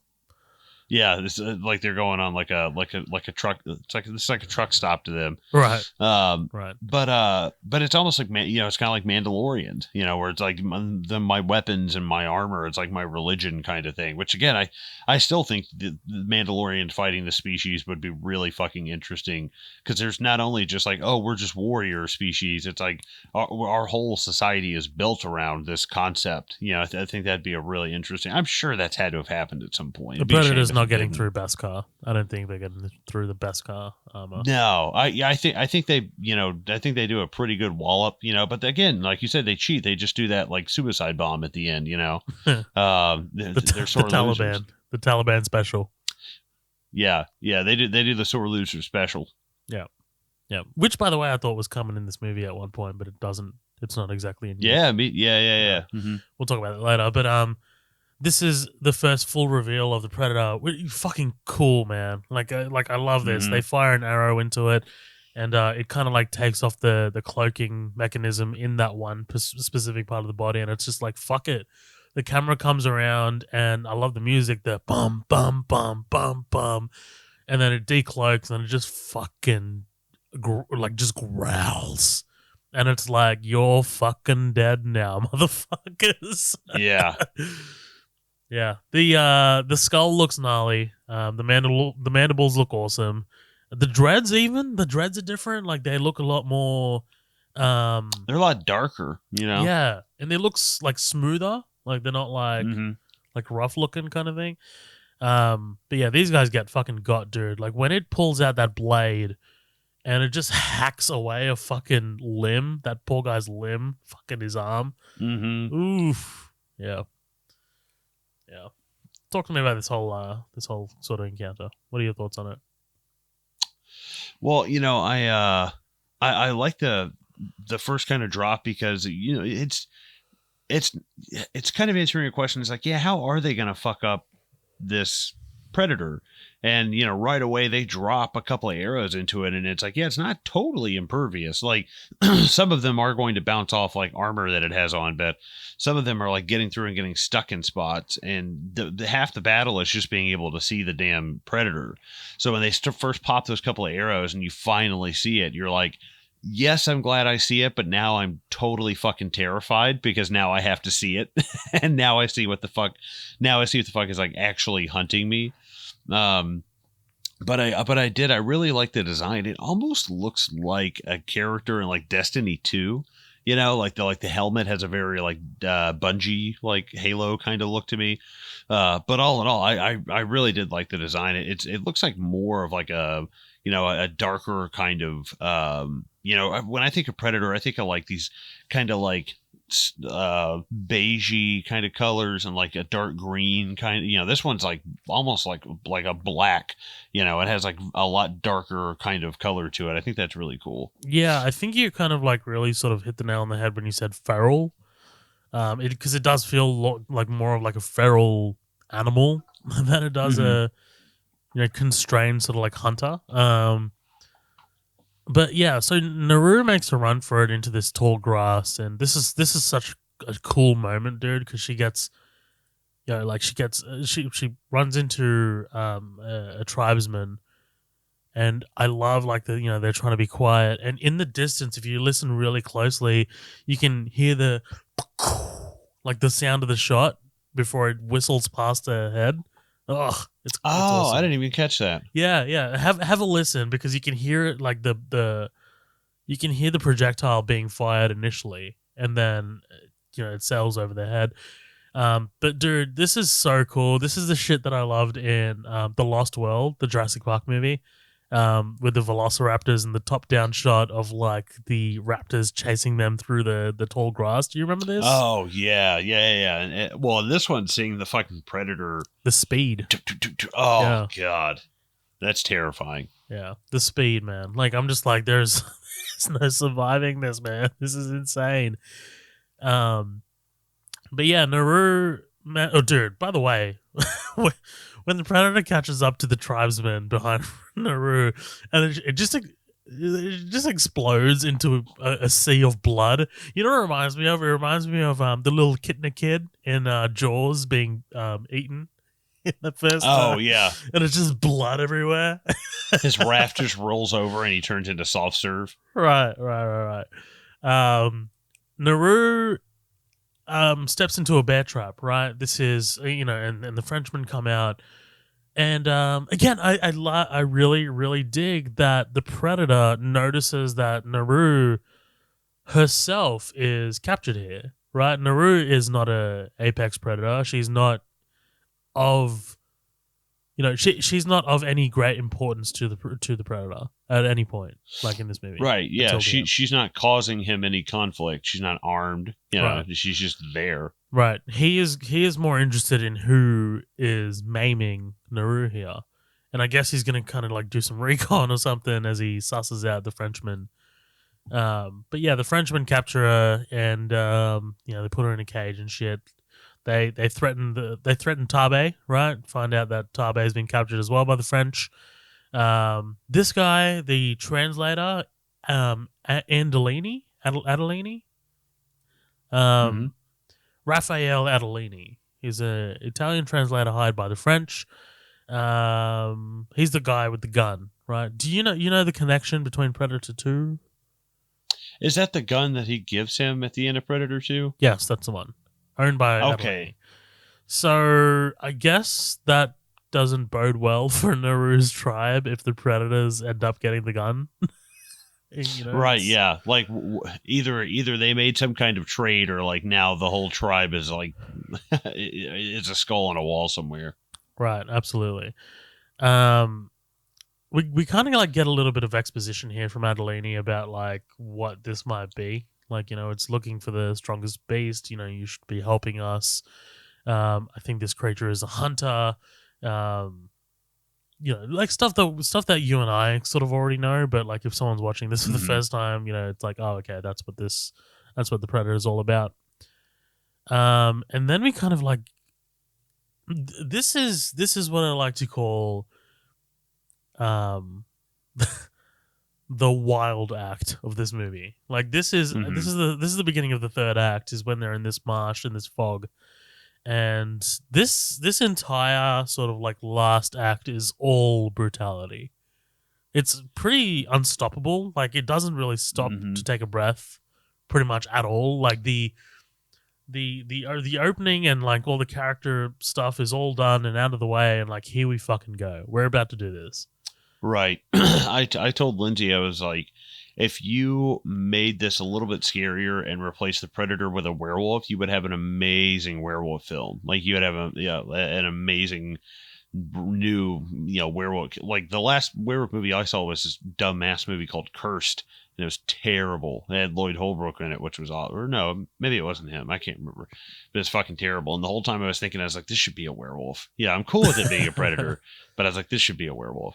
Well, especially going from limb to limb and jumping, I was like, dude, come on. Like that's such a werewolf, even like an ape-like thing to do.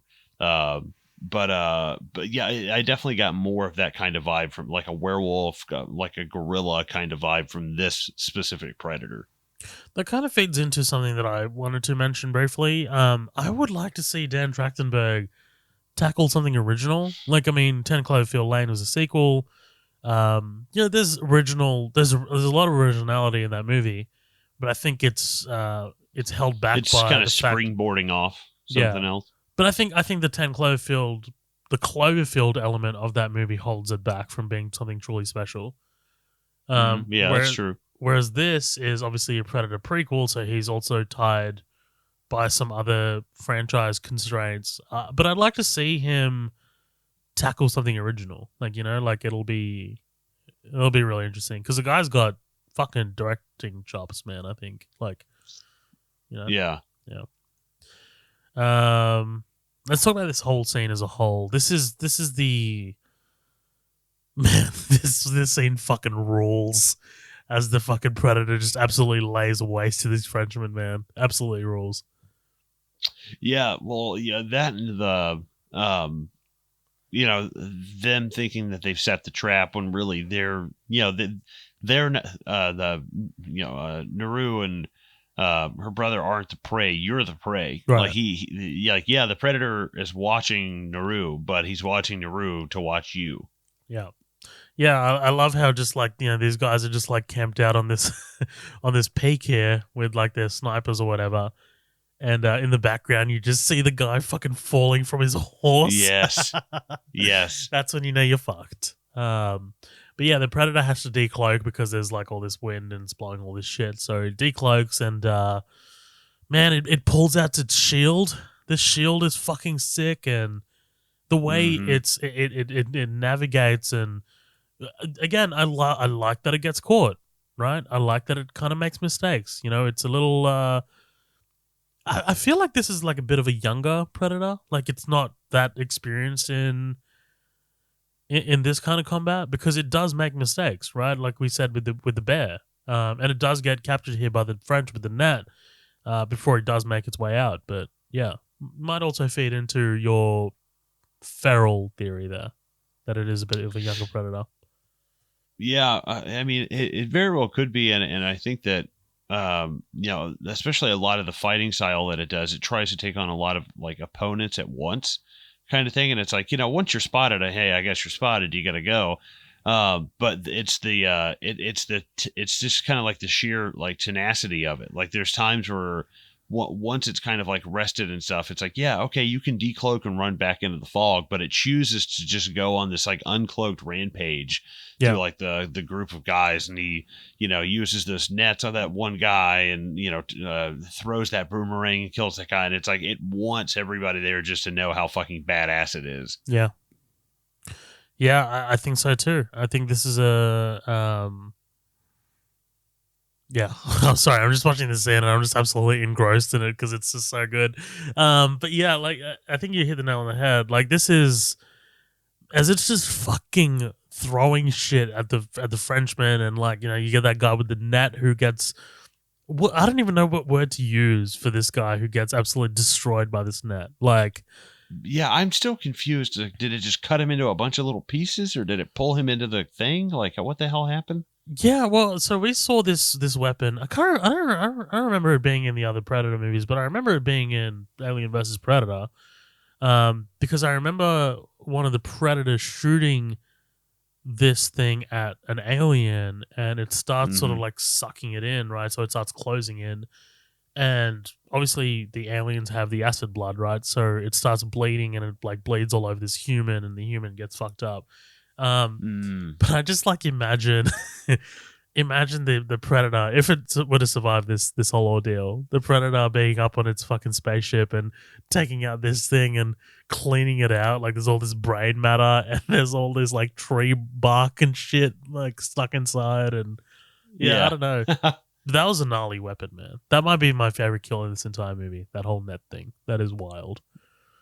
Yeah, that thing is. I think my favorite has to be the guy who's laughing as he's holding him down, and then he just gets Logan to like through the bottom of his chin. He's like, yeah, and then he's just like choking on like two 14-inch blades. Yeah, it's awesome, man. This whole sequence is outstanding. Also, I forgot we get the if it bleeds, we can kill it, because we can't get to the chopper in this movie because it just doesn't make sense. Yeah, but. Well, and I don't want to go past the three guys that shoot him, and then they all like stare at him for a second and start furiously like reloading their like rifles and blunderbusses and stuff. That was great. Again, just playing with the time period, right? I mean, very different to the Arnold one, where you're just firing a whole minigun into the forest. But I also like this guy that gets Iron Man'd, as I like to call it, where he shoots a Predator in the skull and just he gets hit by his ricochet. Yeah, some really nasty kills, really brutal stuff. I like Naru telling this story of the rabbit. Or what is it? What's the animal that chews its fucking foot off? And she's like, I'm smarter than a rabbit, right? I think that's rabbit. Like a badger or something? Something like that. But I do like I do like the way she does this. She breaks out, and I guess the predator might realize that it's a little bit out of its own element here, so it calls up its sort of like wristwatch thing, right? And you and I think that this is a nuke because I thought that this was a nuke. I thought this was like, oh shit, it's gonna fucking detonate a nuke here in fucking the Great Plains. And right, yeah, it turns out it's not that because it's not only 300 years ago for us, but it's also 300 years ago for the Predator, right? So, it doesn't have the same technology that we're used to. I don't love these explosives. I don't dig this. This is yeah, it's one of those things where it's like, I think that maybe that less is more approach might have hurt them a little bit, just only in this one little thing, because you're diverting the expectations we have of this being like a bomb. So I want to see what it is. And then it's cool. They cut to her on the hill walking up and you just see like this red kind of explosion of light in the fog. And it is a visually cool shot, but I still kind of want to know what that was. So, I assume it was some kind of like human bone saw from the fact that we find two guys with no legs. Well, they do look like explosions, right? I mean, because you see like flashes of light in the fog. Right. I wonder, were they explosions, or did they send out like exploding like flying discs? Like what was it? So I guess that theater of the mind can be pretty powerful, but I was kind of hoping for a little bit more only on that kind of attack, I guess. Yep. Naru goes back to the French to rescue Saru. God, get it right, Zohab. Jesus Christ. God damn it. There's so many. I'm sorry, guys. Native American have weird names. What do you want me to do? Mid Thunder? Come on, dude. Like, Jesus. This Wanna, when she's kind of like battling the French, dude, she destroys these French guys, by the way. Like, she absolutely, yes, she does, lays waste. I was reading an interview again with Trachtenberg, and he's like, I shot this in one take because I wanted it to feel like one breath for her. Like, she did this in one breath, like without just like breathing at all. And it kind of comes off that way a little bit. Like, I think it was like overall, it's pretty successful.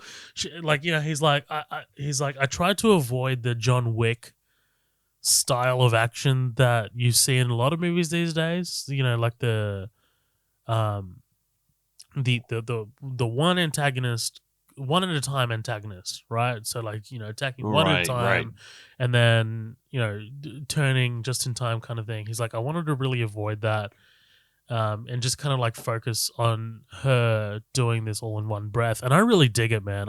This is one of my favorite short action sequences in the movie. I really dig the way she dispatches these French guys.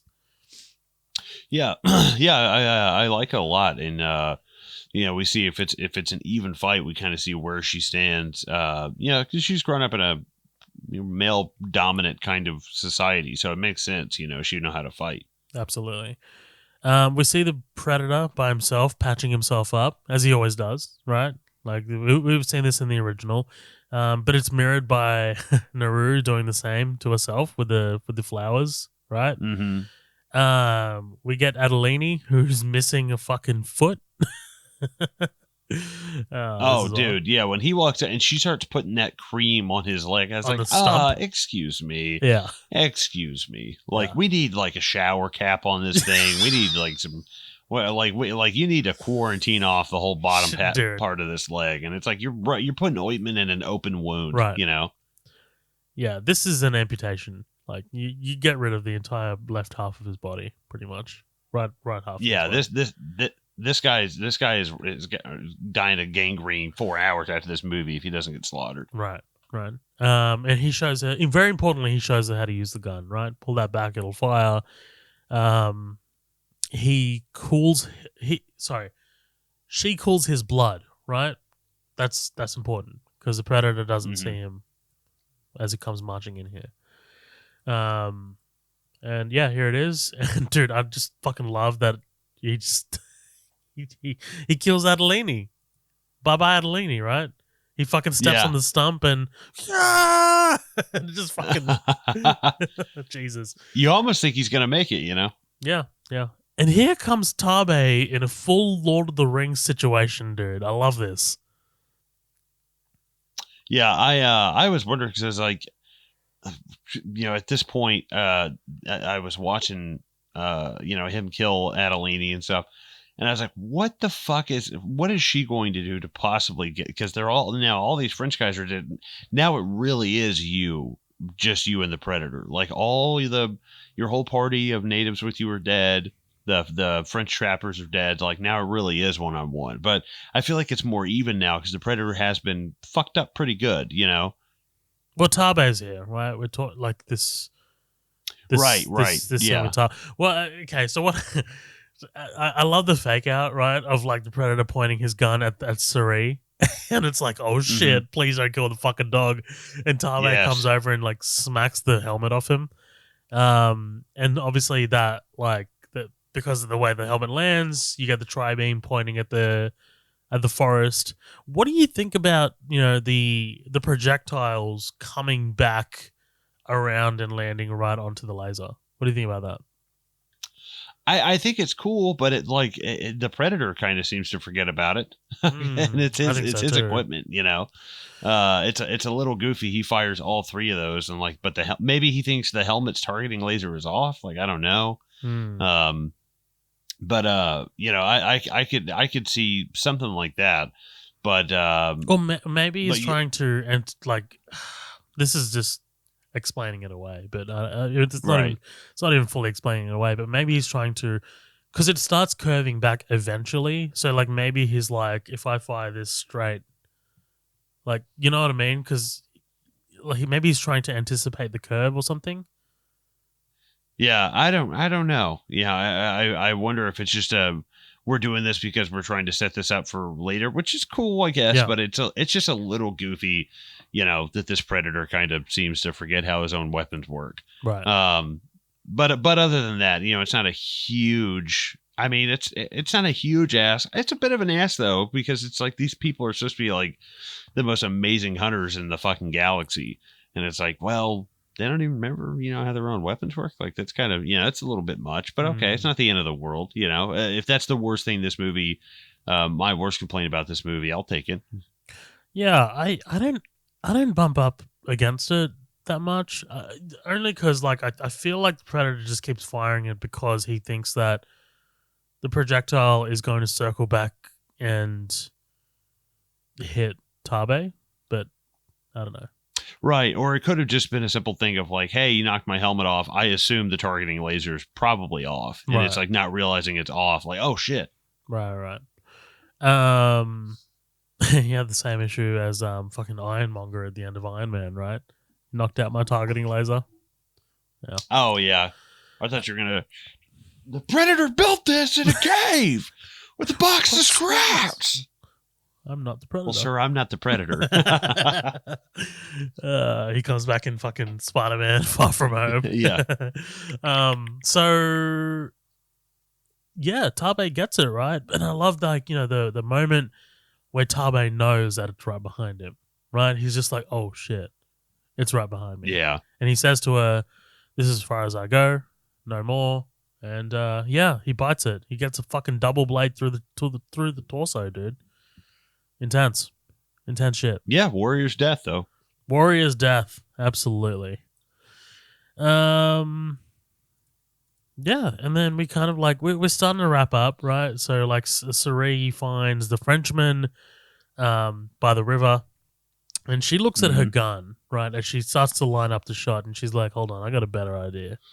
She finds the little ankle. Sorry, I call it like an ankle fucking bracelet thing, but it's not really an ankle bracelet. Yeah. It's more like a ankle decapitator, like a leg cuff, I guess.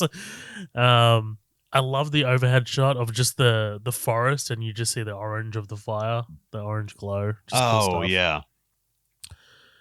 Frenchman wakes up, right?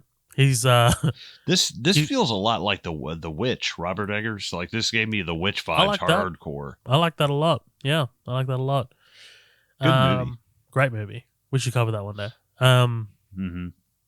Frenchman wakes up to rats pretty much eating his stump of a leg. Oh, God. Yeah. That's intense. That's disgusting. Calls for the gun, and she says, "You bled my brother, right? So now you bleed."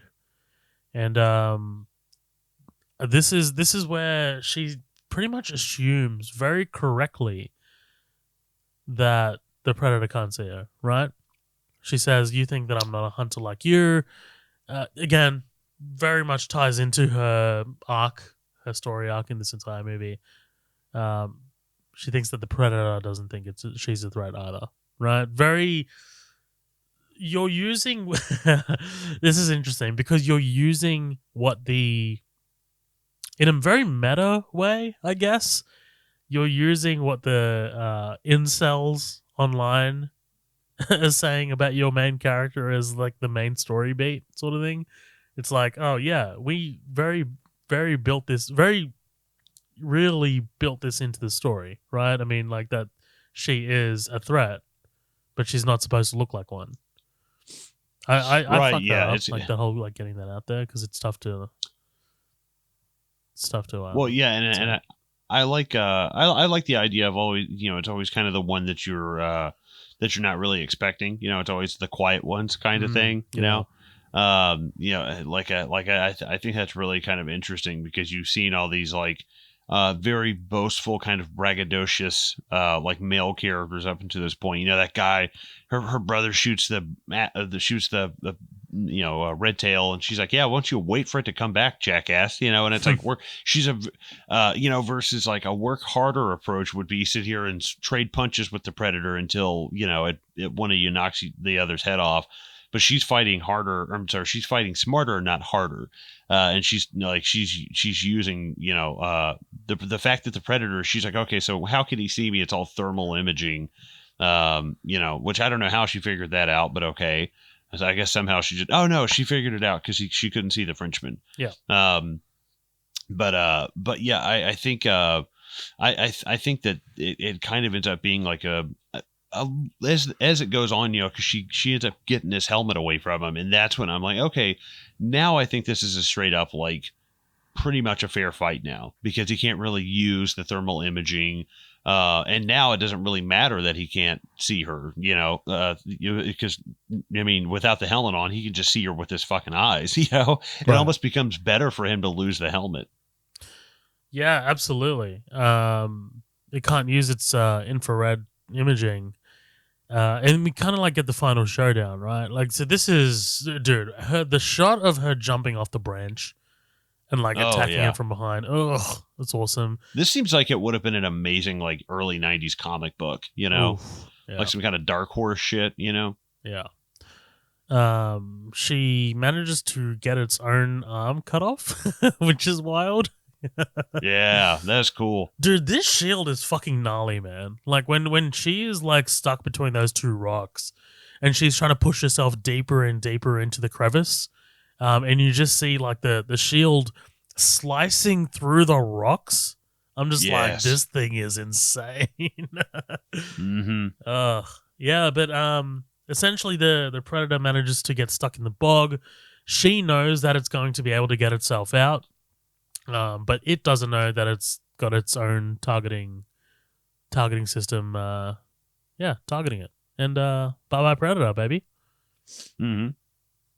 Yeah, this is a great fight. I really dig this. This is they really didn't skimp on this last half hour. I think they did a great job. Yeah, I think they do pretty. Considering we have this like crazy battle between all of the colonists. And then, we've seen these kind of the last, I don't know, basically the last half of this movie is one battle after another. Mm-hmm. Whether it be her fighting with her own kind of tribe, or if it's the tribe fighting against the predator, or the French fighting against the predator. I think it's pretty interesting, and it does I do, in the same way people say, yeah, it takes a village to raise a baby. It's like, well, it takes a village of colonial people to kill a Nuatu, whatever the fuck their real name is. I like the fact that it's like it literally does kind of take like it's if anything, it's a really progressive message about everybody coming together of different backgrounds and denominations. A very positive story. Yeah, of everybody kind of, if we use each other as bait, maybe we can we can kill some monsters. And even Sari, right? Sari gets in on the action to help her out because I love her looking around, and Sari's got the axe in his mouth, like with the blood of the predator's blood dripping off it. And she's like, she's shouting and she's like, Betsu! And she does a slide and she goes between its legs and chops its legs, and then she goes up to its head and wraps that string around its head. She comes down, pulls the predator down into the bog, and like I said, bye-bye predator. I thought for sure she was going to die, and I said at some point, I was like, I really wouldn't mind that, because it was a fair, like they admired each other in combat kind of thing. Mm-hmm. Like I would have actually really imagine a Predator movie where it's actually a tie. That's kind of cool. Yeah. It's not always like a win or lose situation. It's like sometimes you're evenly matched, and I think that's really interesting. And it's like eventually when the Predator, there's something also with the Predator. I feel like that it's kind of the Predator's downfalls. Like when the Predator knows it's going to win, it becomes or it knows it's stronger, then that need to survive kind of goes away. Yeah. But like if you're this person who has never even seen a fucking light bulb, and all of a sudden you've got, this Predator showed up with all this stuff, that fear of just like, I'll scratch your fucking eyes out, like takes over you, like I'll bite your face off kind of thing. Yeah. And I think that's definitely something that kicks in here. But again, it's, the same things that end up kind of helping the Predator are actually the things that hurt it. She's able to use the camouflage against him. She's able to use the targeting against him. It's pretty cool. Again, it's work smarter, not harder. Yeah, absolutely. The irony is I have to take the time and figure out if it's smarter or harder first. And I'm like, well, then, Jesus Christ. One last touch I like about this battle is like when she kills it, she does the primal yell, like she's just like like it's cool. I really dig it. I dig it a lot. I like it. I was just like, I wanted a little more intensity. I was like, come on, dude, you're probably one of the first people in this continent to kill an intergalactic hunting. Like, give me I don't know, give me a scream that's going to leave you hoarse for the next 3 days. Like, well, maybe she's the first. What I've seen floating around the internet is like people, saying that this is like a model for like different stories. So like you can drop an anthology. You can drop a Predator into feudal Japan and like have one of my favorite ones is Hiroyuki Sanada, who plays he's the actor in Endgame when Ronin is fighting that fucking Japanese guy in Endgame. Do you remember that? Like it's kind of like a really quick sword battle. Hawkeye, sorry. And they're in Japan. Oh, yeah. And he's fighting that guy. That's Hiroyuki Sanada. Basically have him as like the hero and like have him fail to protect his master from the Predator and like that kind of like be a story of like redemption. Yeah. It's like that'll be fucking sick. Dude, I imagine like the Knights of the Round Table fighting Predator, or go into the future. Have it like Black like Call of Duty Advanced Warfare versus like Predator. Yeah. Not as fun, but still cool. I think this story like Prey can they can definitely capitalize on this, and not I'm not saying make a sequel to Naru's story. I think her story is done. But I think you can definitely use this model and make entertaining stories from this, because this is what a great model. Like, what a great premise. I think exactly what you said. Please don't fuck this up and do do another one. Call it Prey 2. Set it in the 1800s in Spain, right? Or set it in the 1900s in Russia. Give me something else. Don't even call it Prey 2. Whatever the Spanish word for prey is, use that as the title. Right. Instead of prey, it's praise. We're cashing in on that. But yeah, so Naru brings the head of the Predator back to its tribe, and everyone's just like, what the fuck is this? Naru, what the fuck is this? And yeah, she gets war chief, right? Here's my only thing is I have nothing against her getting promoted to war chief, but is this the first thing she's killed and brought home? I mean, don't get me wrong. It's way better than a bear or a deer or any of that shit. But it's what else do you want? I get that, but at the same time, I'm like, this is the first kill you've ever gotten, and she's like automatically war chief, and I was like, okay, I can go with it, because it is an insanely formidable kill, but at the same time, I was a little bit like, all right, that's a bit of a stretch, but I can go with it, It's never enough for you, is it? It's not. I like my intergalactic aliens with mandibles and my women in the kitchen. So, no, I'm just kidding. And your men killing the predators, right? Absolutely. Well, hold on. Arnold didn't even kill the predator. Didn't the predator blow itself up at the end of that movie? I mean, he crippled him to the point that he wanted to die. So I think that means he won. Yeah. Sure. But he didn't. He didn't tap out. We were literally doing this because we have some. They're gonna, hush hush. They're firing some people at my job. They're supposed to do it soon, and they've been putting it off and putting it off. Well done for saying that on the podcast. Yeah. Well, they've been like putting it off and putting it off, and we were at work literally going like, "What are you doing? Come on, do it now! What are you waiting for?" That's great. All right, comments. We've got one comment for this one. Thank you so much to Mr. Jose Rivera. Love you so much, Jose. Appreciate it a lot. Mm-hmm. He said, Prey was amazing, all in capital letters. I've been burned by Predator sequels before, so my expectations were low, but this movie amazed me. I think he said Mari, but I think he was supposed to say Naru. Naru could have been another Rey, where she was automatically good at everything. Yeah, fair. But she had a fair share of struggles to overcome. I love the scene where she was trapped in the mud and had to use her roped axe to get out.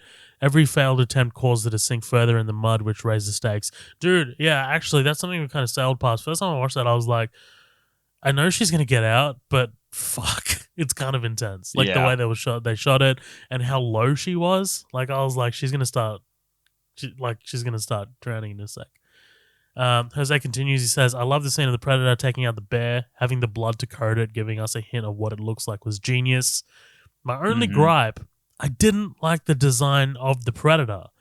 I get it takes place in the past and this may be a different tribe from the same planet, but it looks over-designed. It reminded me of the Super Predator designs from Predators, which I didn't like. You'll never top that original Predator look. If it ain't broke, don't fix it. But yeah, Prey was such a pleasant surprise. More of this world and Naru, please. Yeah, I don't know. I don't know if I agree with that, Jose. I mean, like, I get what you're saying. I don't think it's over-designed. I think it's a different design. It looks a lot more primal, I think, than the original one. Like, I mean, the original one has armor. This one doesn't have armor, right? I don't know. I'd have to see a side-by-side comparison. Same, like, I think there's definitely, it's definitely got a lot. I feel like because of the technology of films now, you can kind of show a lot more of the bells and whistles on these Predators. And I think that's probably why, there's probably just as much stuff on the original one. He's got the tri-laser. He's got well, actually, he doesn't have I don't think he has the throwing boomerang, the razors. Yeah. I don't think he has those until Predator 2 or the staff. But he has a lot of bells and whistles. But in this one, it's like, I don't know if it's so much that they put too much thought into the design of him, but all of his gadgets, it's like, Jesus, dude, you got a belt that'll make Batman blush, right. But other than that was kind of my only real complaint about the Predator. I was like, man, this is not really, a fair fight against. It's like you're going out to shoot deer with a fucking AK. I was like, come on, dude, you're a little OP right now. Fucking take an RPG and shit. Yeah. Look, closing thoughts, takeaways from this movie. Number one, I want to see Dan Trachtenberg make more movies. Like, that was my number one takeaway from this movie, because if 10 Cloverfield didn't solidify him as a great director, then this does. I think 10 Cloverfield Lane is incredible. It's a great movie. Great tension, great setting, great female hero. if you want to say female hero. Same with this. Great tension, great setting, great female hero. I want to see more from Trachtenberg. Number 2, I want to see more from Amber Midthunder. I think she's great in this role, and I want to see her more. I haven't seen Legion. I know she was in Legion, which is the Marvel Comics TV show. Directed, was created by the guy who did the Fargo TV show, Noah Hawley. And number 3, I want to see this premise used in more films like this, like in the Predator world, but in different time settings. Like I want to see how different civilizations dealt with the Predators. Like that'll be fucking awesome. Overall, I love this. I actually really love this movie. I think this movie's a knockout. It's one of my biggest surprises of the year. Whether it makes my top 10 of the year, I don't know. We'll see. But I think it was awesome. I think it had a lot going against it. You know, that it's a home release rather than a cinema release. And also, you know, you have kind of like internet backlash about like, you know, the setting and a female hero. But I think Dan Trachtenberg really overcame those obstacles and delivered a really, really entertaining Predator movie. Do I like it more than the original? I don't know. I think it's a better. Yeah, I think it's a better movie than the original, but I think the original holds a lot of nostalgia for me. You know. Yeah, I would have to go back and watch it. I haven't seen it in years, but ultimately, I think that this is a good movie. It's got some flaws. It's got, you know, a few things like here and there that does kind of make you scratch your head, just thinking kind of, you know, I don't know, I guess a lot logically about stuff that doesn't really make a little bit of sense, but it's nothing that very rarely took me out of the movie.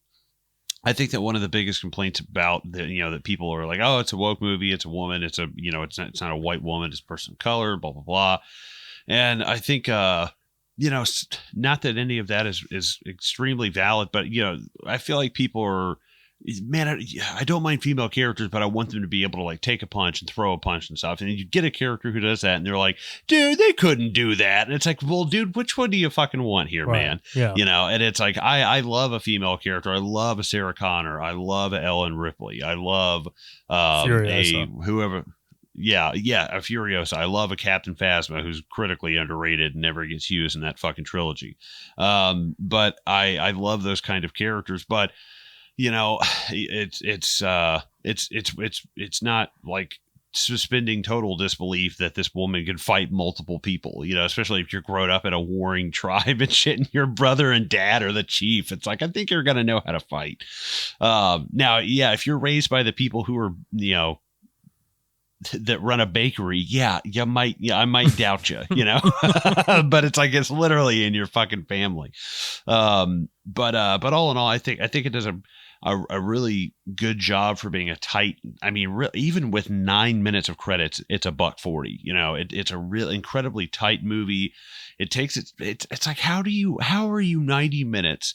You feel like 2 hours. It doesn't bother me. It feels fun, but at the same time, you take your time and then have this nonstop balls to the wall action second half that just really rocks.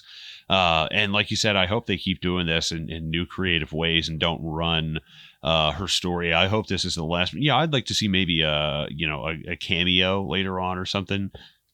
Oh, excuse me. You know, that would be kind of cool. But yeah, I definitely hope they take this idea and run with it. Yeah, a Prey TV show, a limited series, 5-6 episodes. You know, we're jumping around. It's an anthology. I would love that. I think that'd be really cool. Cool. Yeah, man. Solid movie. Had a lot of fun covering it. Yeah. This was fun. Guys, thank you so much for tuning in here to Midnight Double Feature. We are going to jump off here and go ahead and record our Iron Man 2 bonus episode. If you want to have a listen to that, yes, sir, you can. The link is patreon.com/Midnight Double Feature. It's $5 a month.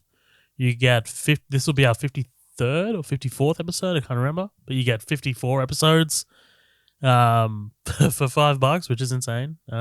It's kind of crazy. But yeah, check us out. Socials in the show notes. We will see you guys next time here on Midnight Double Feature. Colin, say bye. Bye.